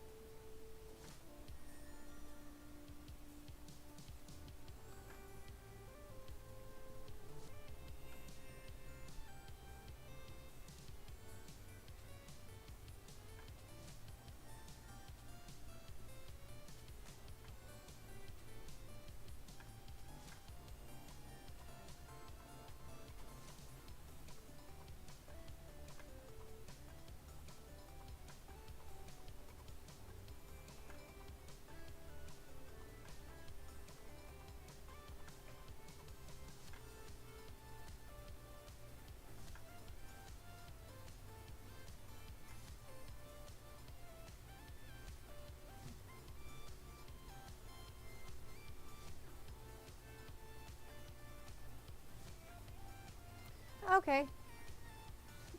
Yeah, thanks for joining in, Crash. I'll see you around.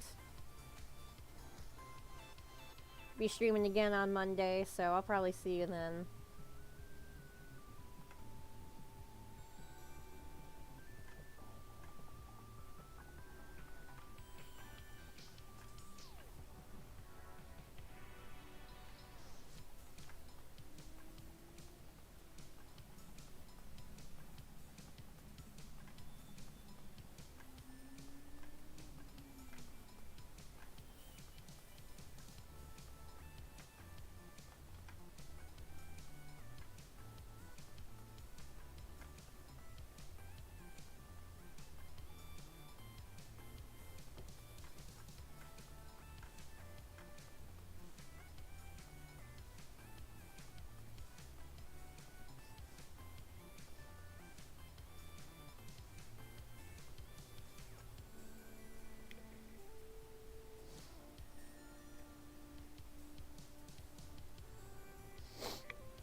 Nice.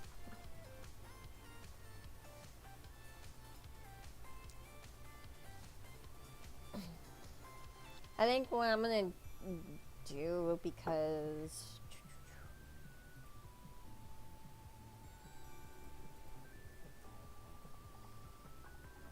this one's gonna be pretty quick to finish.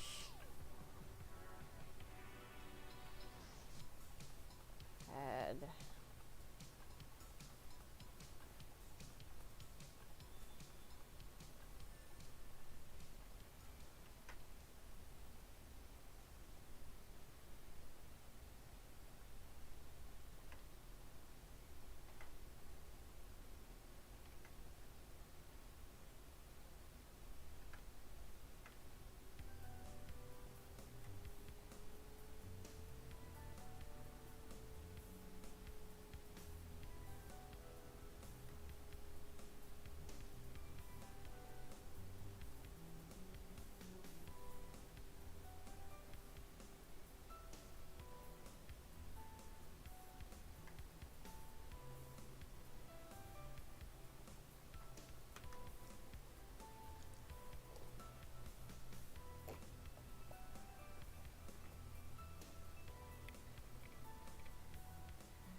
that was such a good coffee. Alright, yeah. Here, let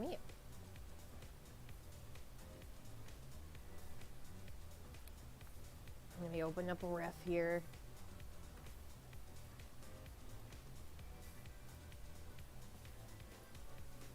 Cool.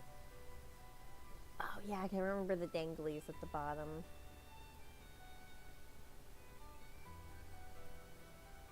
The little danglies. Okay, I gotta come back to this. Let me go walk downstairs real quick, check my mail, and I will be right back, everybody.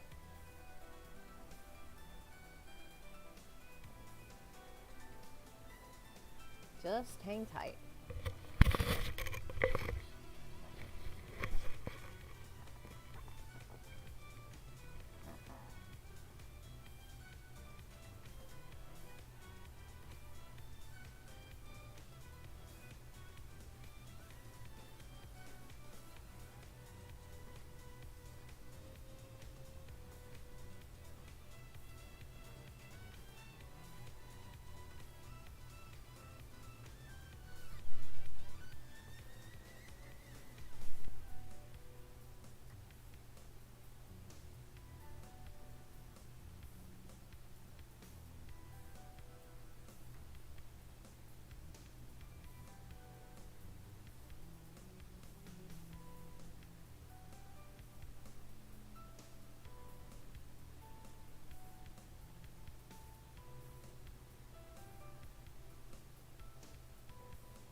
Alright.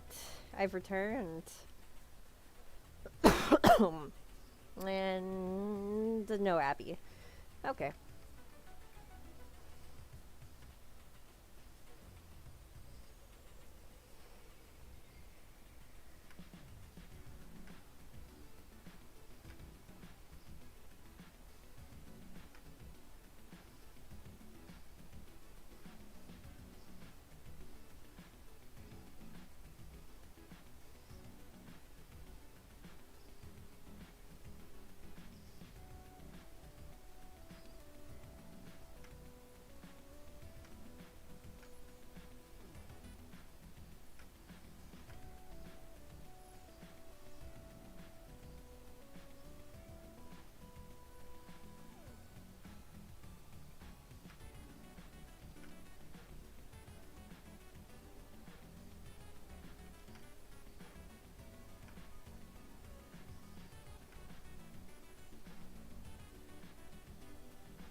Get super zoned in. Oh yeah, and if you want to send me something, Zachy, you can send it. I probably won't respond on stream, but you can still send it.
Scanning now. Cool. Yeah, I'm just locking in, so if I get quiet, that's why. Ugh. Quiet and dying. I don't know where this cough came from. Well, actually I do, but still, I wasn't hitting it that hard.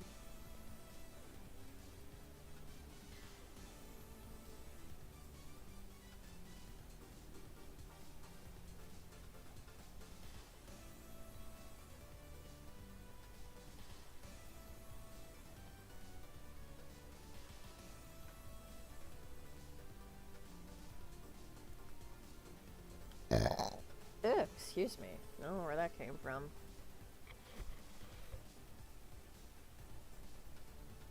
Well, so let me see something real quick. Yeah, we've been streaming for over 2 hours with little to no hiccups, and my PNG tuber has not been on at all. I think it was the PNG tuber.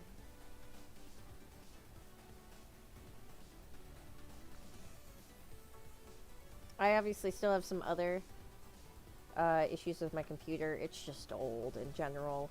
I need a new one. I updated the goal on the Ko-Fi to pretty much match what I'm gonna need to like get a new PC. I'm not gonna get anything super expensive, and I also already have money saved up. I just need something. I need a little extra to help push me. And obviously, I'll do a big request stream after I find my words again. Jeez. I'll do a big request stream after we reach the goal too. I wish I could have 2 goals set at once, because if I could do that, I would just have it like the request stream is still set up like the way it is. But I feel like it would just be easier to like wait to get the new computer and then I'll do the big request stream. It makes sense. I'd have a better, you know, specs to work with, be able to stream longer, the whole thing.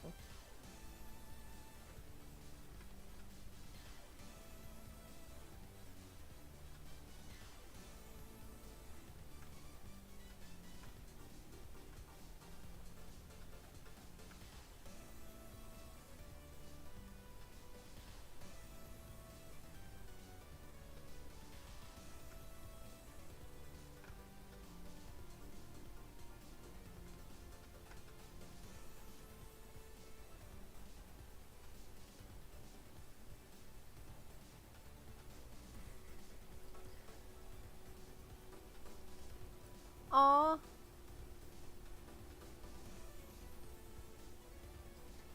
Hi! Oh my god, my husband!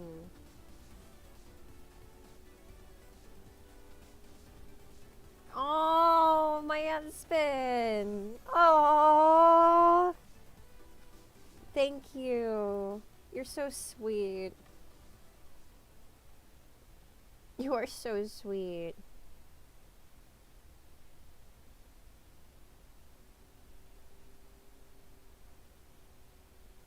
I'm gonna throw a bunch of parties and stuff in the chat.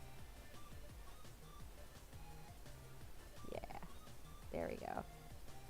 Whoa, whoa, whoa. Okay.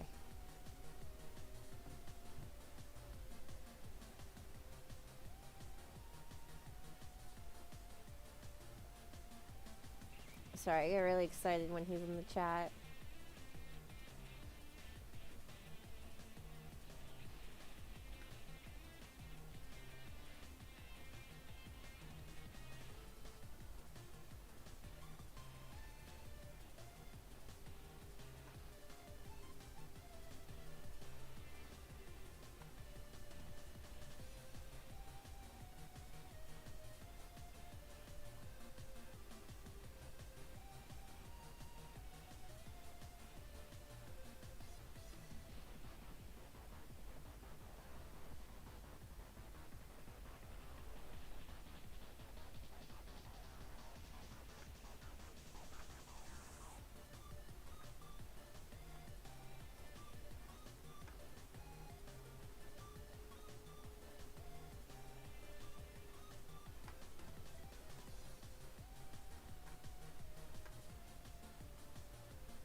Oh yeah, let me look at that for you, Zachy.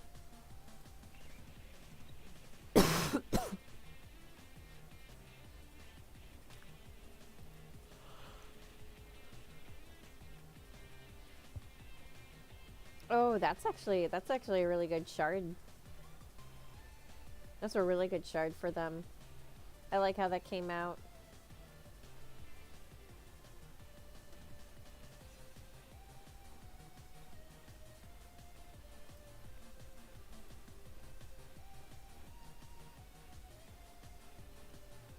Yeah, that shard is actually, so we'll, I guess I'll do a little bit of Coda's World lore dump time. There is a whole region of the world where there's just, like, a lot of purple, flora and fauna. And the purple color actually comes from that shard, the Hallucinogenia Grassblade shard. And the fun thing about the grass that just naturally grows, the grass itself is fine. You can just walk through it like nothing normally. However, whenever it's like early in the morning and there's dew all over the grass, the dew on the grass, if it comes into contact with your skin, it gets you incredibly high. Like you trip balls type high. And it's a common thing for people to try to collect the dew and do it like, get it, do it. By the way, don't drink that type Mountain Dew. It's not good. It is not good Mountain Dew. But, yeah, they'll try to do it like recreationally and shit like that. Use it like a drug. But like when I say you go on like a trip, I mean like you live a lifetime and you come back type trip.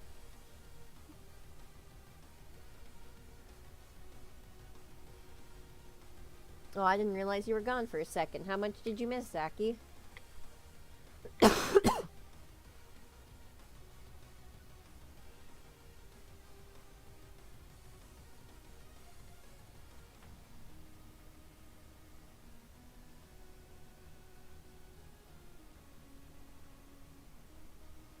What type of Pokemon is that again? Okay.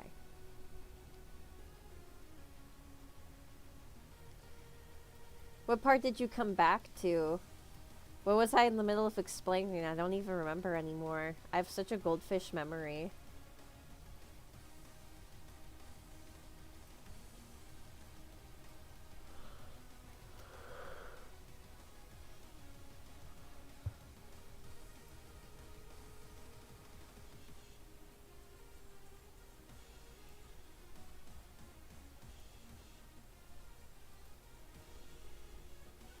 Something about a trip. Oh, okay, so you missed a lot of that. No, I was talking about the shard that you chose for your character. That shard is actually a part of the reason why there's like a part of the world on Eudoria that is purple because of like the flora and fauna, and that shard actually is what makes the grass purple. And I was explaining that early in the mornings when the purple grass has dew on it, it actually will get you incredibly high and make you like trip if you touch it, like come in contact it with your skin.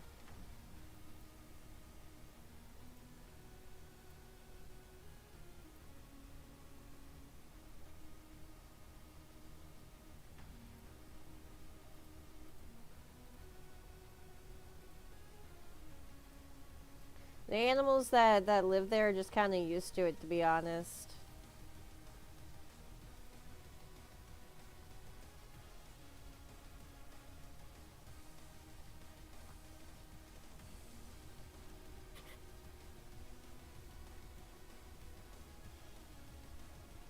Yeah, the fun kind.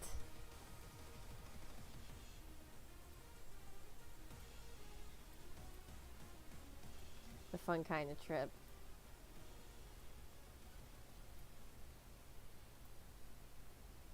Yeah, that's a fun shard that you picked for her.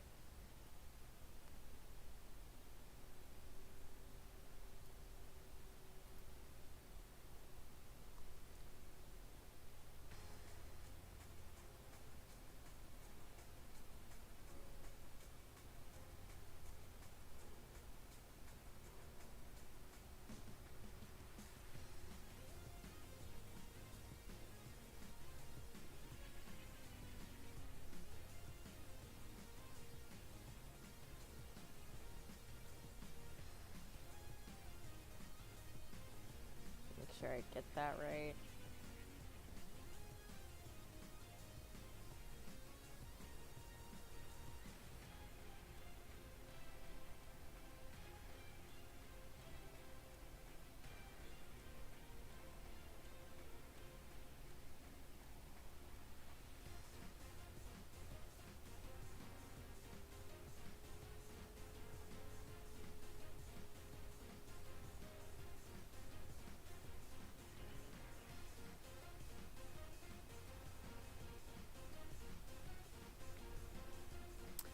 Oh, hello. Grim is back from his sushi venture. Resign. Yeah, that's why she wears gloves at all times. Very nice.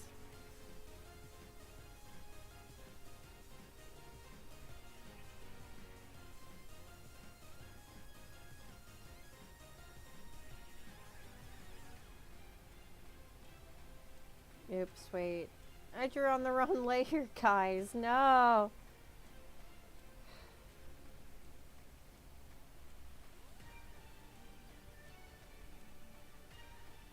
Yeah, I thought so.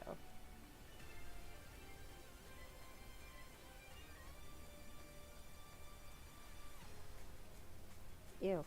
Run pen. There we go.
Sorry if we have long stretches of being quiet here. I am just getting super locked in, honestly. This music is really helping.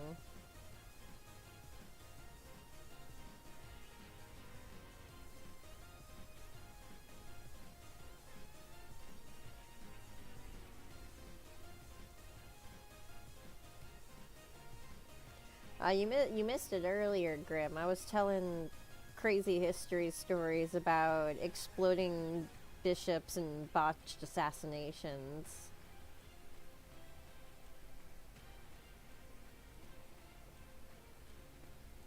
That was really fun. I like talking about history when I can.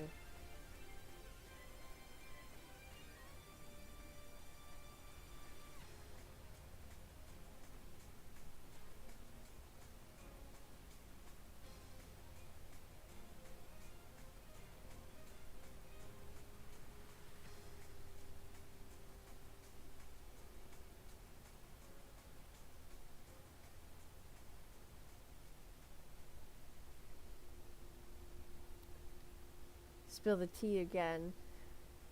Well, I suppose I don't mind. Anyone that's watching this as a VOD in the future is gonna be like, oh, with this again. um, so once upon a time, in the far off land of Florida, St. Augustine, Florida specifically, there was a very famous bishop. Now, unfortunately, like most people, most things do, he died. And a lot of people wanted to come see him, like, for his wake and funeral, because he was just a very beloved guy altogether. But here's the problem. It's Florida in the 1890s.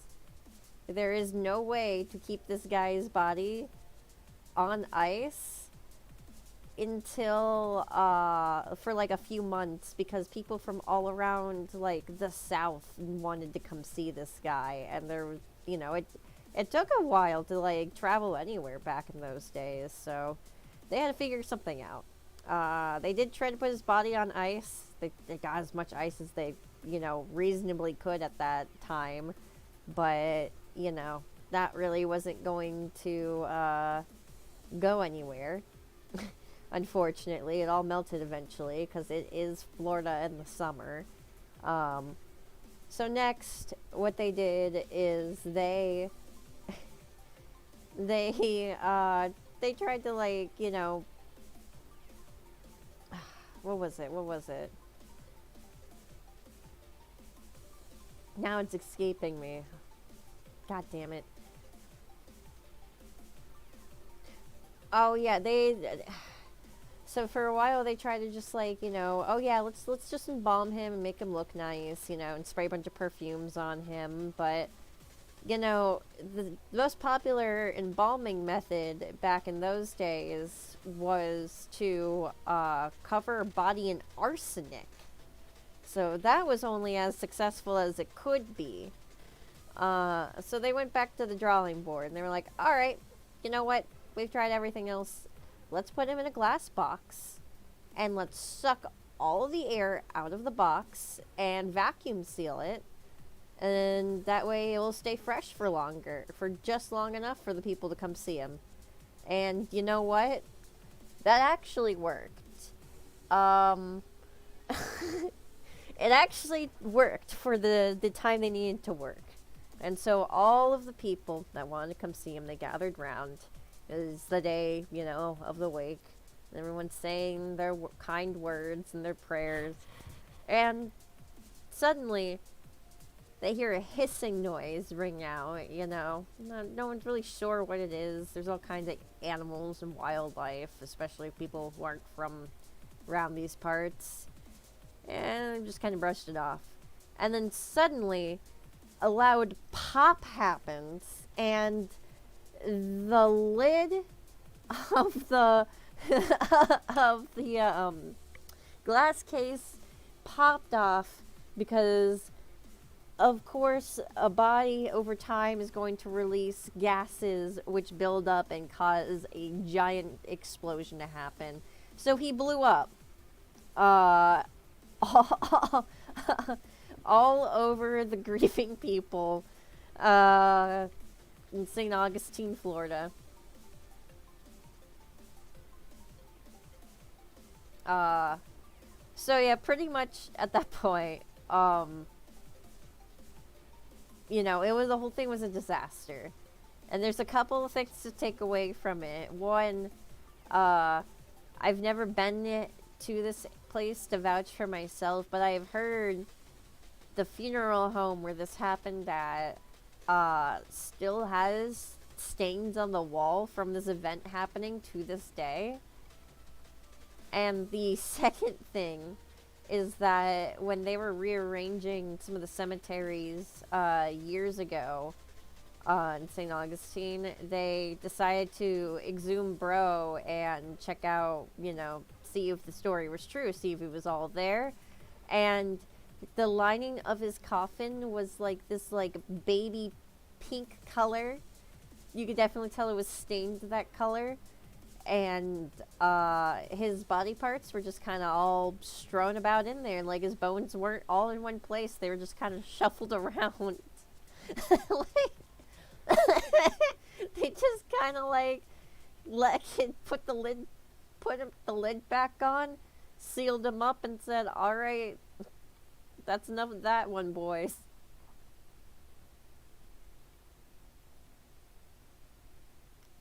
Only in my home state, you guys. I'll say that much.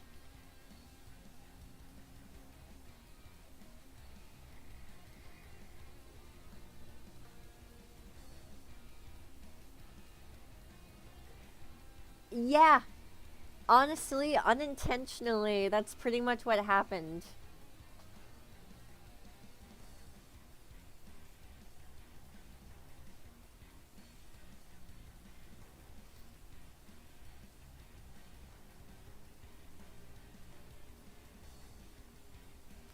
I'm pretty sure he's still buried out. I think I'm pretty sure he's in the Catholic cemetery.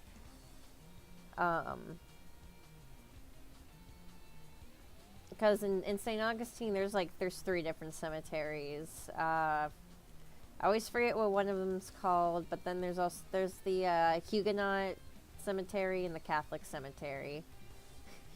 The one the difference is that if you were non-Catholic, you were buried outside of the city, versus the Catholics were buried within the city, because that's how the politics worked back then.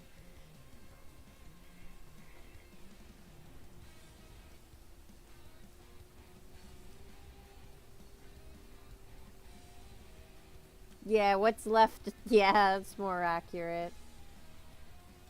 Take away, yeah, pretty much. And I mean, realistically too, like we can point and laugh all we want and be like, oh, how did they not know that was gonna end terribly for them?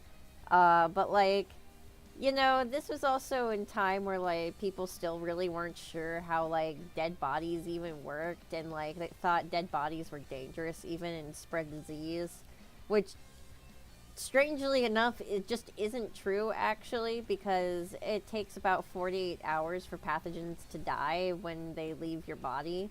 And if you're already dead, there's no way for new pathogens to grow. So, like, as long as the body's like 2 days old, it's not really dangerous at all.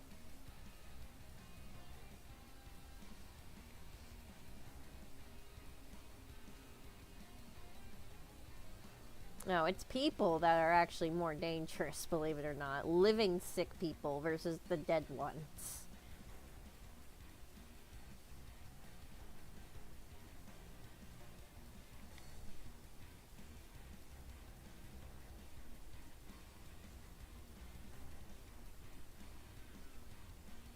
Ah, nice. Yeah, I always forget his name. I know him as the Exploding Bishop. Augustine Verot. Very nice.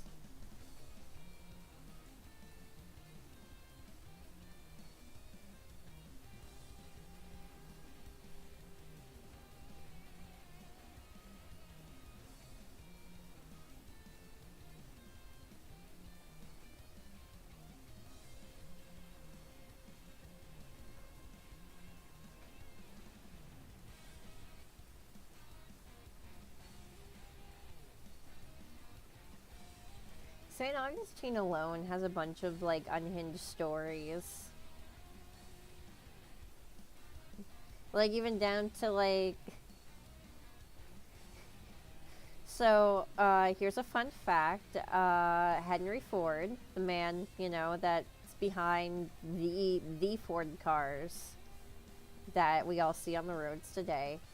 Um, he really, really liked Florida. And he was actually a big reason why the railroad system came into play so heavily down here. He worked with Henry Flagler, and yeah, that's a different plate of cookies for a different glass of milk type nonsense, though. Long story short, he gets an idea one day. He sees this gray stuff hanging from these live oak trees called Spanish moss. And he gets an idea. He's like, this stuff is everywhere. I can just use that to stuff my seats to my cars with.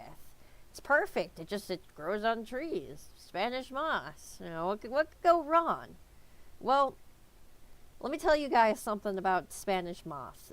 Moss. Really? Moths? Moss. It's not Spanish, and it's not moss. What it is a native air plant. And what it's known for is housing hundreds and hundreds of chitterbugs. So, yes, what you're thinking is correct. Mr. Ford stuffed thousands of car seats with chitterbug fluff and gave millions of people across the country chitterbugs, and had to recall the cars once he realized this horrible mistake he's made. And that is why, friends, Whenever you visit a foreign place and you see a cool item, you're like, man, why isn't everyone doing this? You always want to ask the natives first. Hey, why aren't you using this material? It's a very important question to ask. With that, I finished this. My music stopped too, I realized.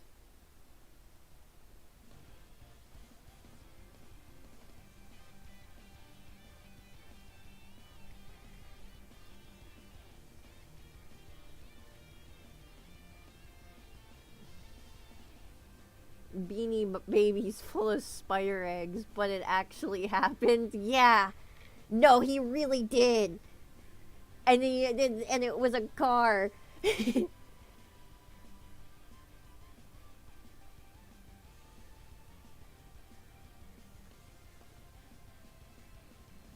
And wondering what happened they had done to offend God. They were probably thinking that in the 1890s too, to be honest. Oh yeah. Yeah, kudzu is also a big problem. Honestly though, I'll say that kudzu is more of a problem when where in environments where there's less rabbits.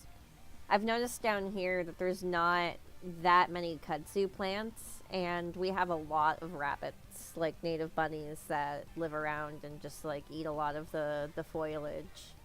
Foliage? It's not a word. You know what I'm trying to say.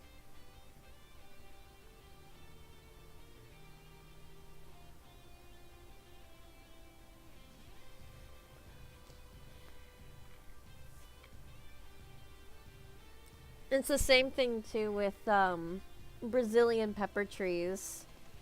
They're not as fun as they sound. Brazilian pepper trees are terrible. They're an invasive species. A lot of people are actually allergic to them. To like, if you touch them, you like break out in hives, and it's very unfun. And also, if they grow next to a plant, it'll actually slowly kill it. It like slowly poisons anything that it grows next to. They're literally the worst. And they're even a son of a bitch to get rid of if they get big enough. Their roots go super deep into the ground, like deeper than most trees around here will ever reasonably go. So pulling it out of the ground is usually not an option. So then the other option is, well, clearly you cut it down. Well, no, because it actually acts like a hydra.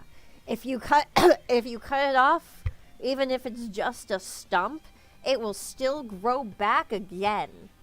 So what you have to do is that you have to cut it down. You have to then like drill a hole really deep into the base of it and pour poison into it, and then it will die. That's how you kill it. Oh, and also another note, don't ever use this tree's wood as fire, because the smoke that it creates will actually also be incredibly toxic and poisonous to breathe in. So yeah, basically nightmare trees, and they're invasive. They came from Brazil. Africanized bees. Oh yeah, yep.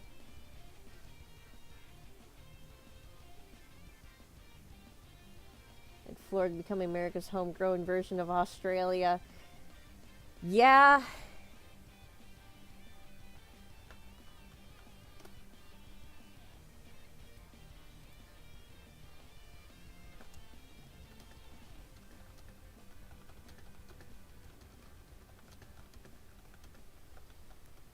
Sweet. So I can save this because it got approved.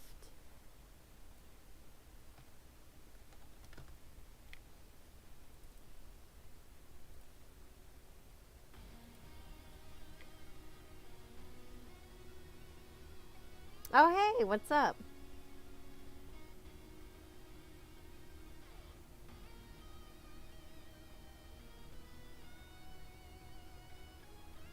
No, you're good. It's all good. Happy I was able to finish it for you.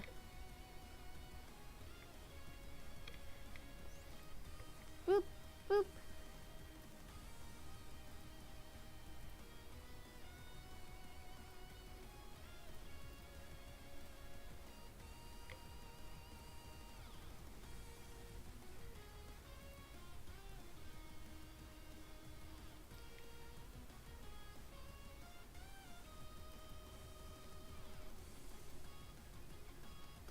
And there you go.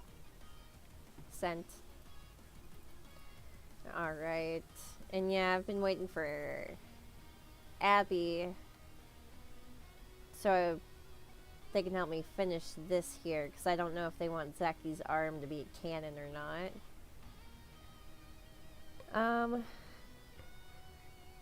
So for now, I'm gonna move on to the one request I didn't get to.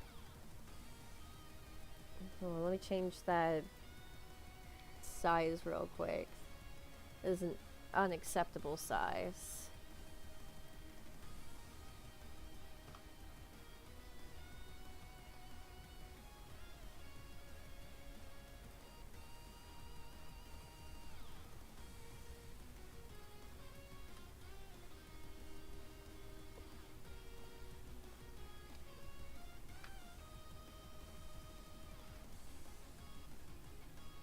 Ooh, Jazz Jackrabbit 2. That's unique.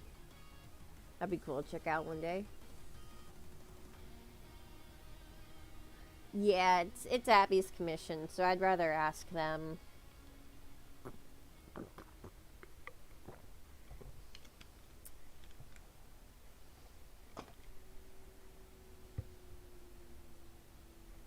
I think so.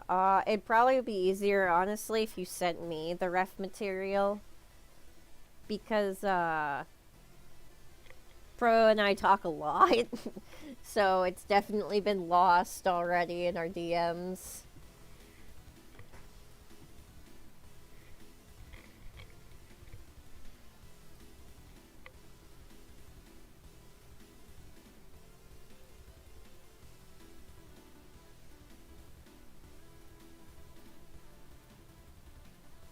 It's cool, we're chilling. I'm chilling to the Spark 3 OST.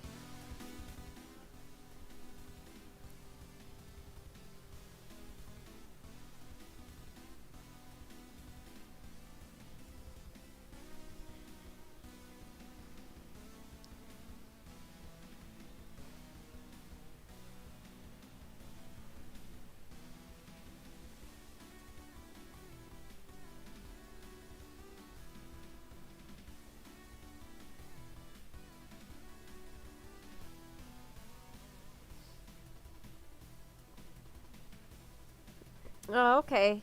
Well, you take care, Zachy, and yeah, happy Easter. Thanks for everyone hanging out in the stream Easter night.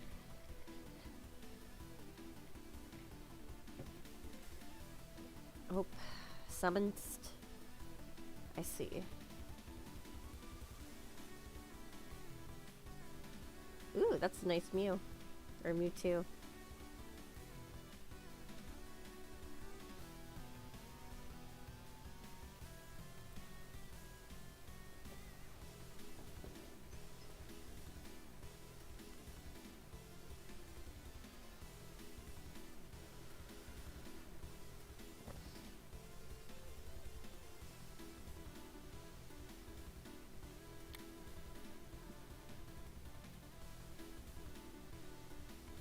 Okay.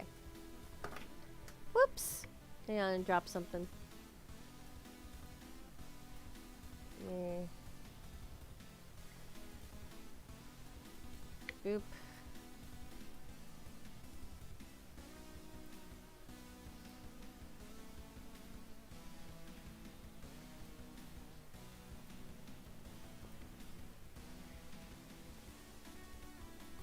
the assets. There we go. Okay. So then you want him in this pose, but I may... Yes, you want him facing this way so his temporal arm is shot out, correct?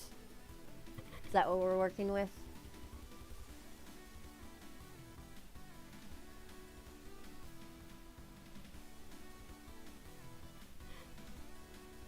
Awesome. Alright.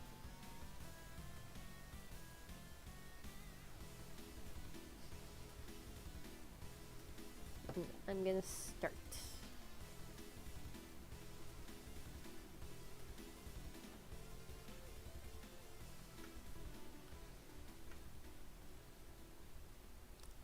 I just like to do this whenever I have a specific pose that's being asked. Just because it helps give me a better reference. If people have noticed anything about my art, sometimes I have like the same 12 poses I cycle through. I need to freshen that up a little bit.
Oh, I love unhinged OCs, to be honest. They're usually some of the best.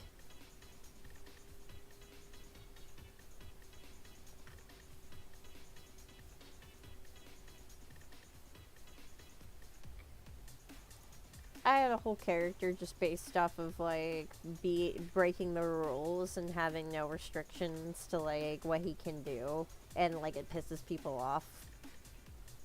And like that guy became his own became more of his own thing and less of like a joke character after a while. But he kind of like existed in response to like people that like were angry at like overpowered Tumblr sexy men. I'm like, dude, just let people have fun with their OCs. It's not that serious.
That's a snatched waist. God damn. They're telling mainly draw women.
I like that he was actually made for like an official fan project though. That's really cool. Oh, my Mega Man OCs just kind of like sit on my computer and collect dust while their stories collect even more dust inside my head. I've always wanted to like finish my Mega Man X fan fiction. I definitely like hyperfixated on it a few streams ago, probably a couple months ago actually.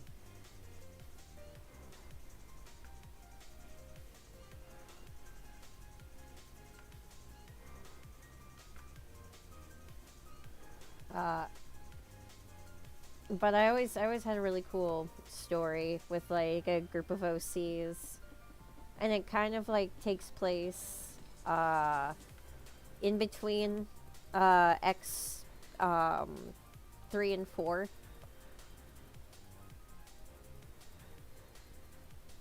There's a lot of just a bunch of different like plot elements going on, like that one design for Vile that they never used for Vile Mark. Wasn't Mark 2, it was Mark 3, because then the Vile that we got in X8 was Mark 4, or yeah, Mark 4.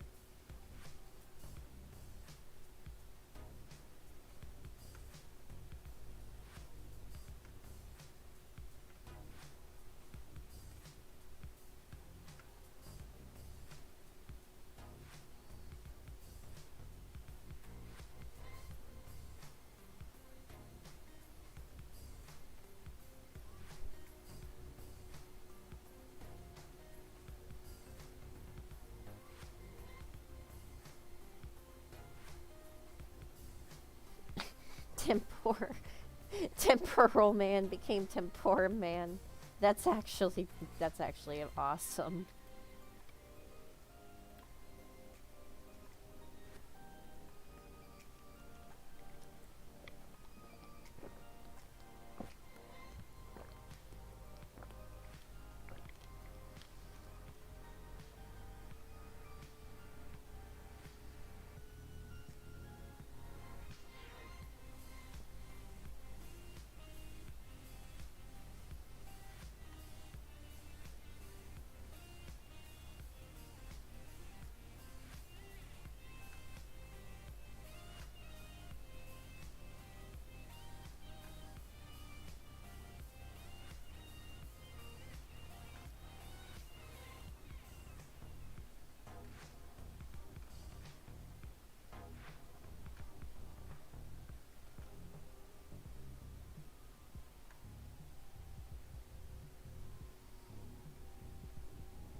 For the perfect ingredients. You know what? It fits in with Mega Man. Why not?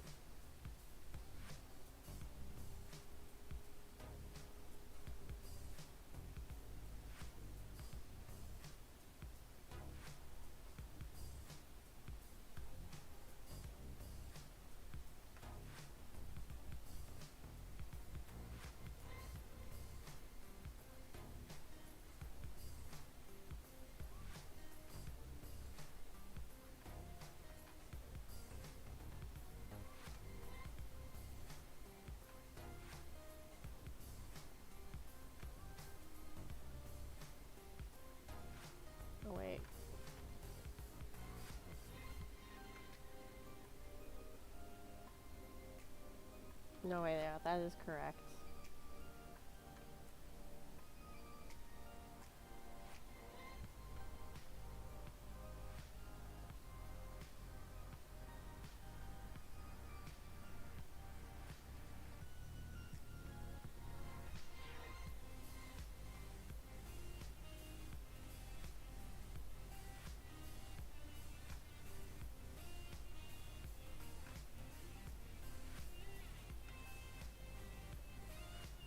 Perfect.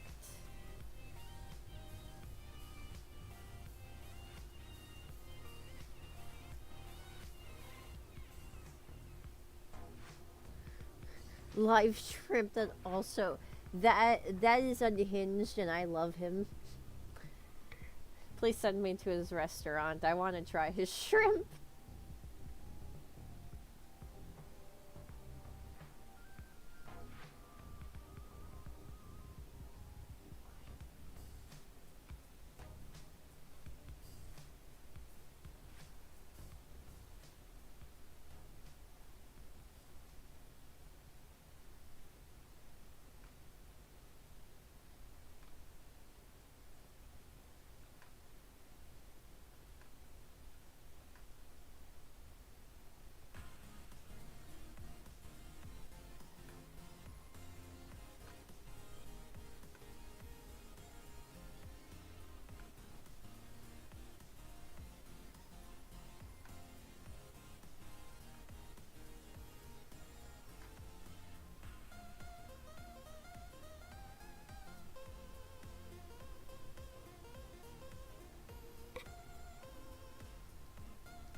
Oh, really?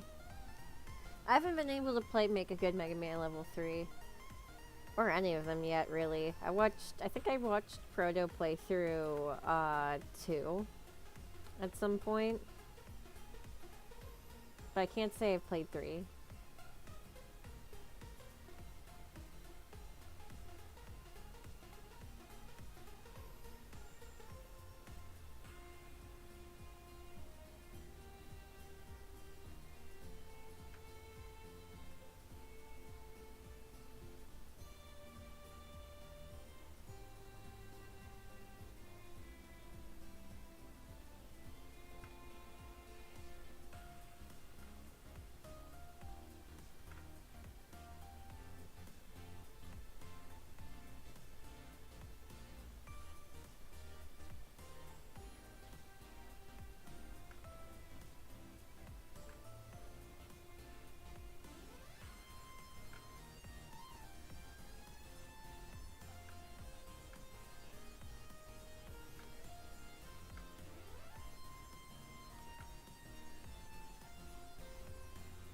How's Easter so far? Pretty good. I've just been hanging out. I had to work earlier. I have to work again tomorrow.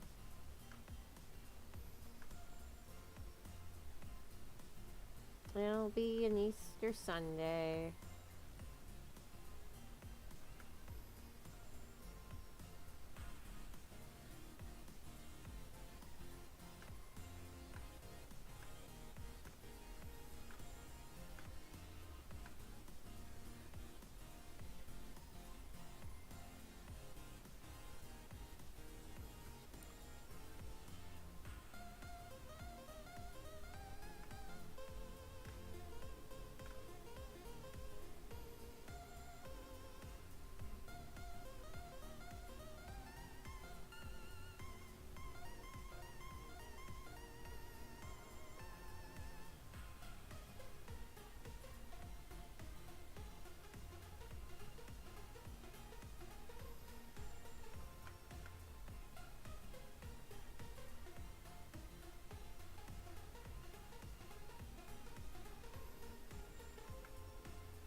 Yeah, we're doing a roast tomorrow. My husband's gonna make a roast because he's got the day off. probably gonna do lamb.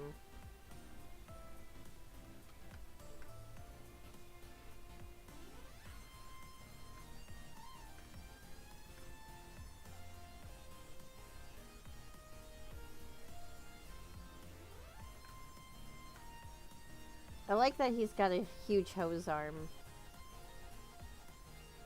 Definitely a lot of fun.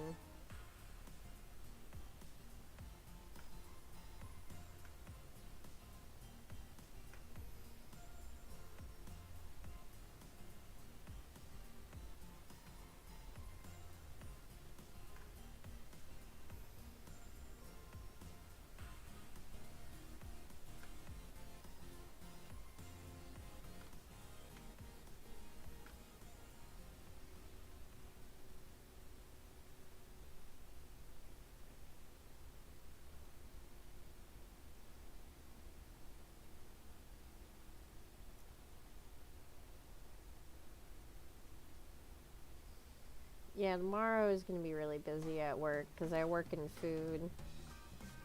Some people just, I guess, come get bagels with their loved ones on Easter. Not a terrible idea, to be honest, but definitely harasses my Sunday shift.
Yeah, I need to get a new PC.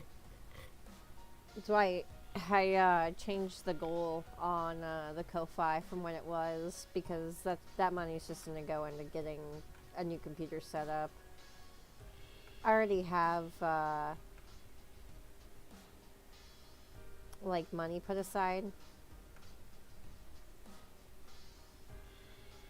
but I need like a little bit more of a push to actually get anything that's gonna be decent for streaming, video editing, the whole 9 yards. I need an upgrade.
time for tempura arm.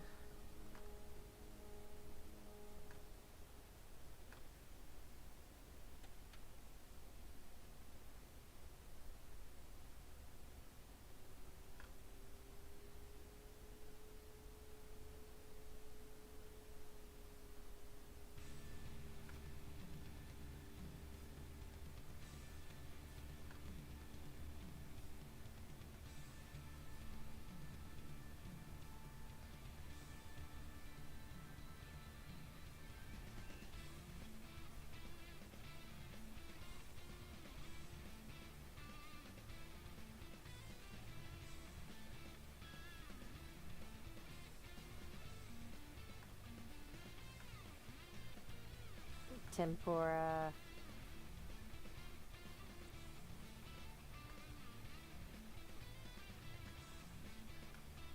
Alright.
Yeah.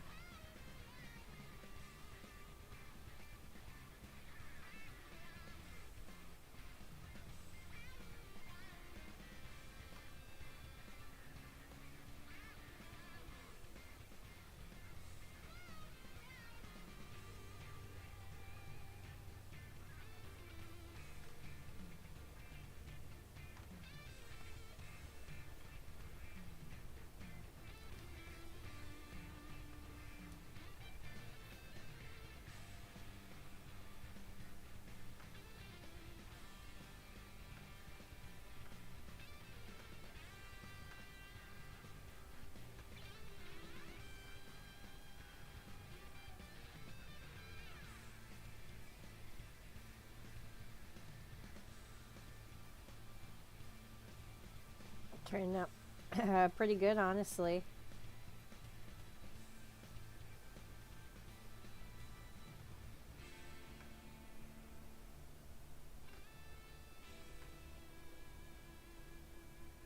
Was able to get locked in there really easily.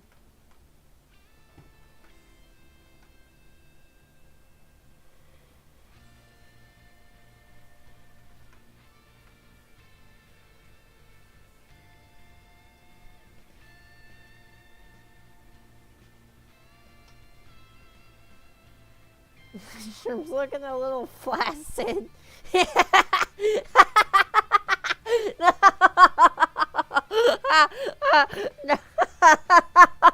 don't don't describe it like that. It's trying really hard. Oh my god.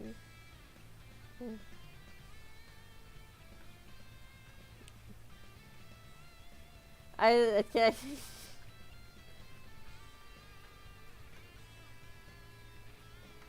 There are many ways that I would like to ask this question, but I need to be smart on what kind of words I use. Would you like me to fix the position?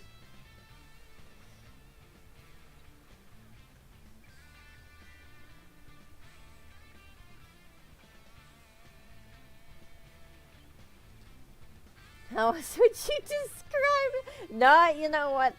It's very flaccid. That's as an that is a accurate description.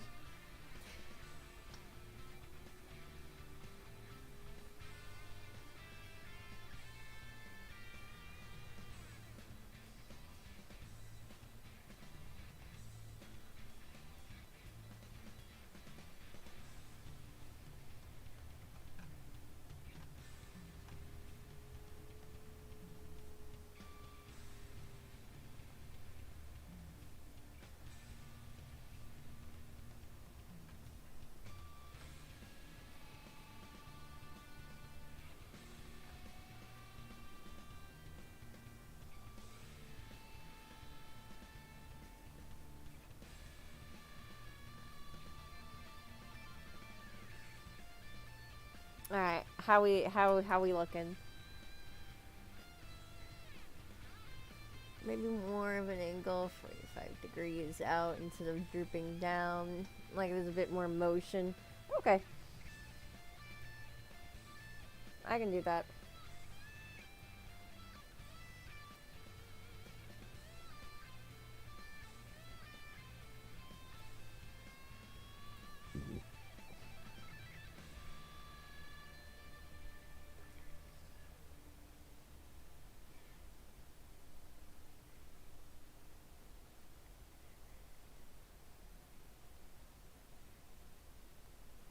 Yeah, once you describe something as flaccid, I want to change that immediately.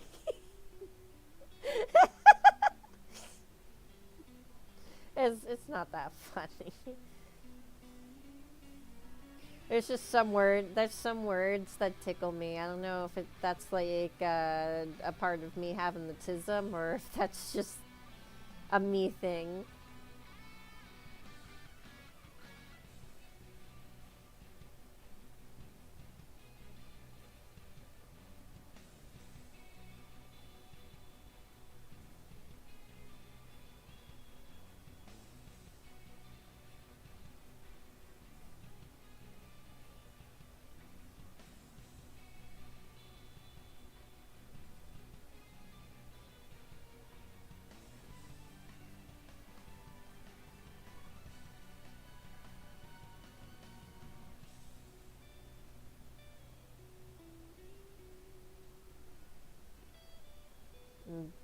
Bend reality to my will. No, it's not gonna work.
There we go.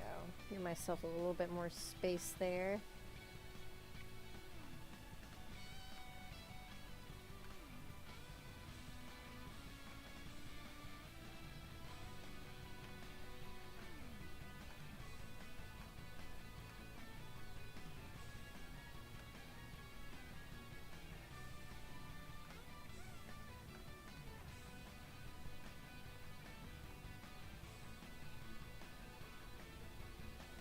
Totally clipping that, by the way. God damn it. You know what? That's fine. Just make sure you share. Just share it in the server.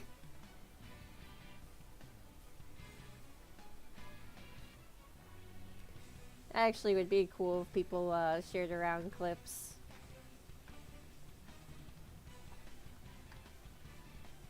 Listen, this ain't like Yo Grandpappy's art stream. We have fun here with words.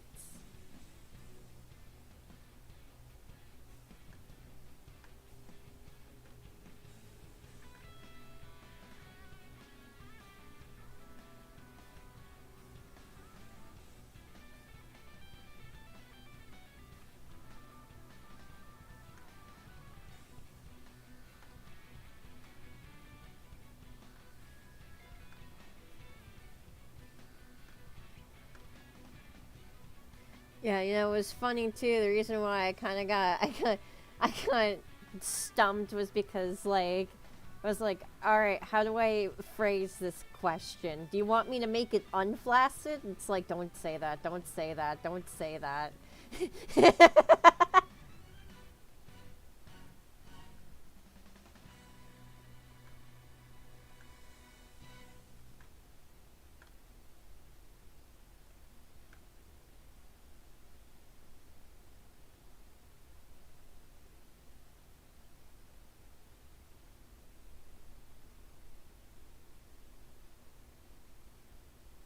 If you can't get your shrimp up, you should see a doctor.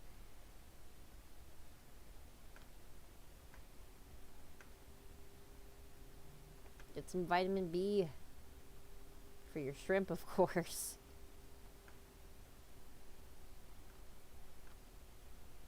Oh, did my music turn off again?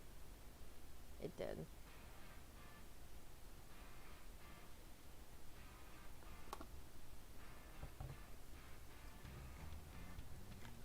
Let's see. Oh, we're getting pretty close to the end here.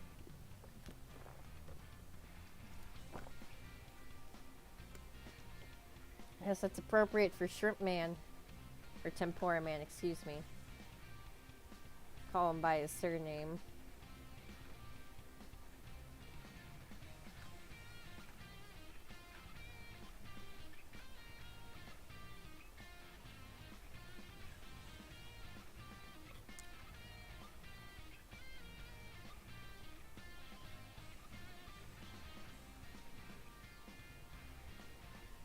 And some of this up here.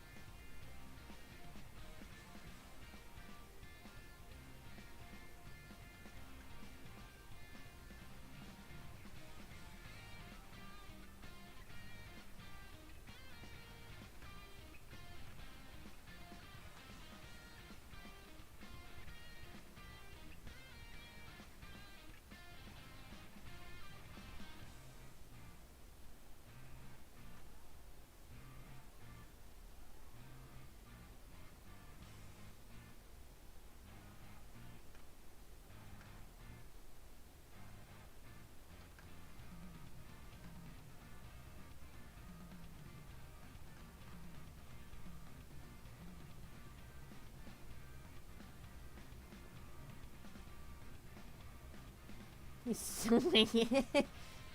Yeah, much happier. Much happier shrimp arm.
Alright, awesome. Now I just gotta pull the colors.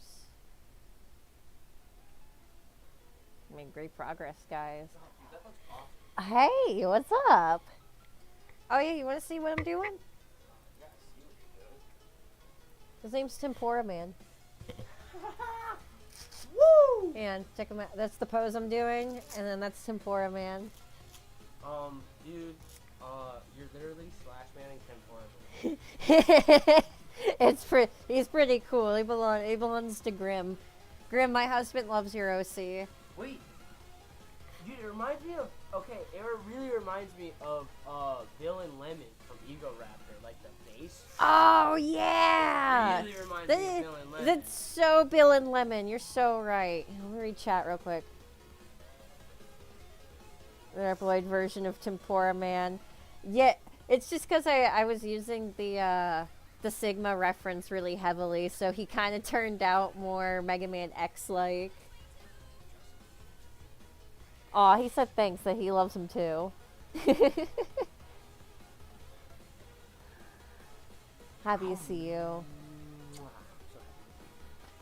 I'm not going to be on too much longer. I'm just going to color this up, and then if no one else shows up, then I think I'm going to be done for the night. Wow. Yeah. Wow. Yeah. Yeah. It's Tempura Man's older brother. Yeah. His creator just got the idea. It was actually Tempura Man. Tempura Man had to like stow away his brother so he'd be safe. He's got the ultimate tempura recipes that had to be protected.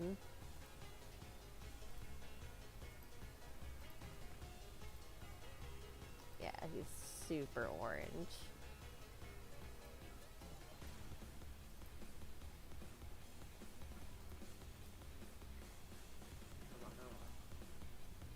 Yeah.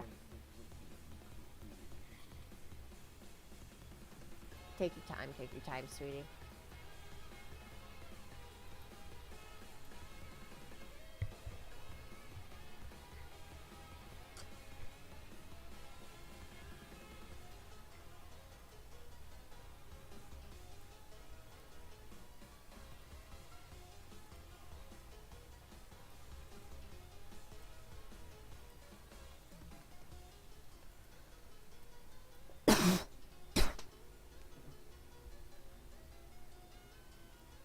Duncan Rumpa character.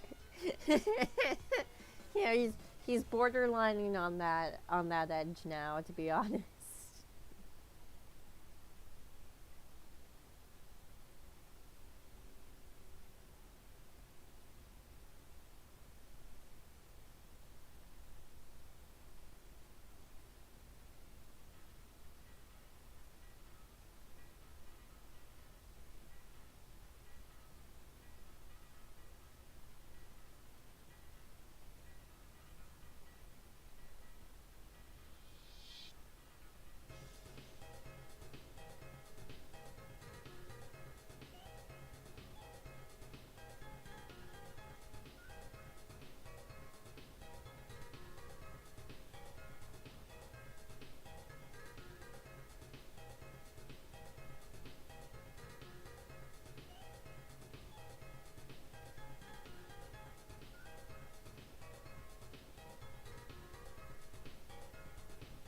Alright, how's that looking?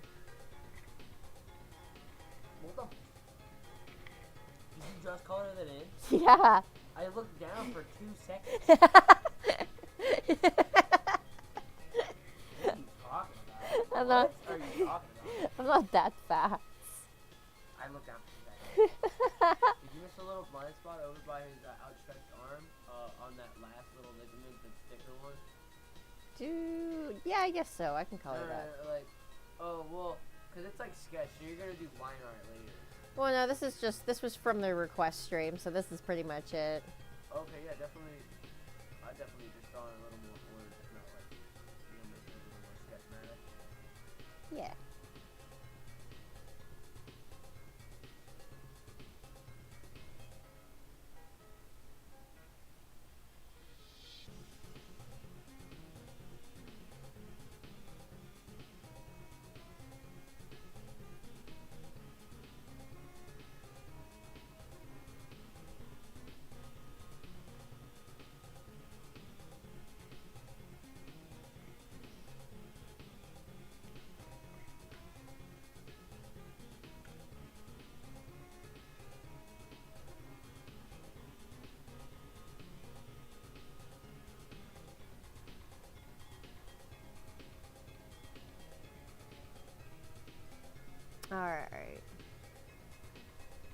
That's looking a little better.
All right.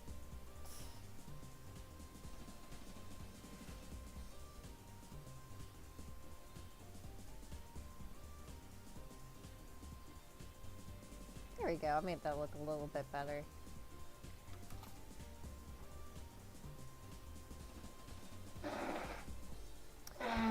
Missed out. Yeah, yeah. Oh, that was funny. I'm probably going to end it here because Abby's not here still, and I need their input in order to finish their commission, unfortunately. They're probably off doing holiday stuff right now. But, I mean, we made a lot of good progress. I got the other requests done. I got this one done. This was a really good stream. I had a lot of fun. I gotta talk about, the exploding bishop story, twice, actually. And then the assassination of Franz Ferdinand. So that was a lot of fun. Let me save this real quick.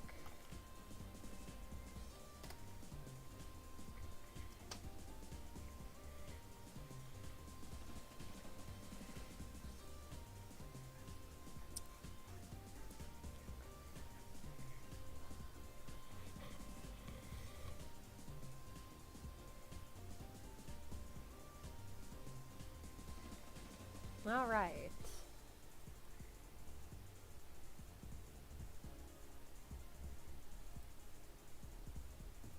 Well, yeah, I don't think there's anything else. I will send you over your tempura man.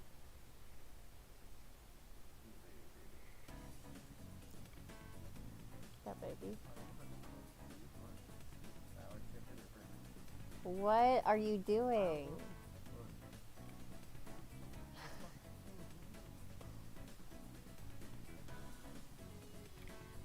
Let me answer that question in a second.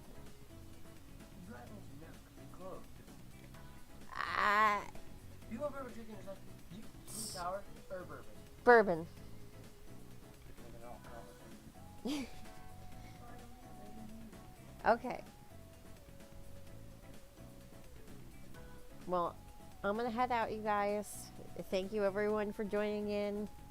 We had a wonderful time. We had wonderful progress. And yeah, I'll be back on Monday with the webcomic. It's gonna be really exciting. See you guys.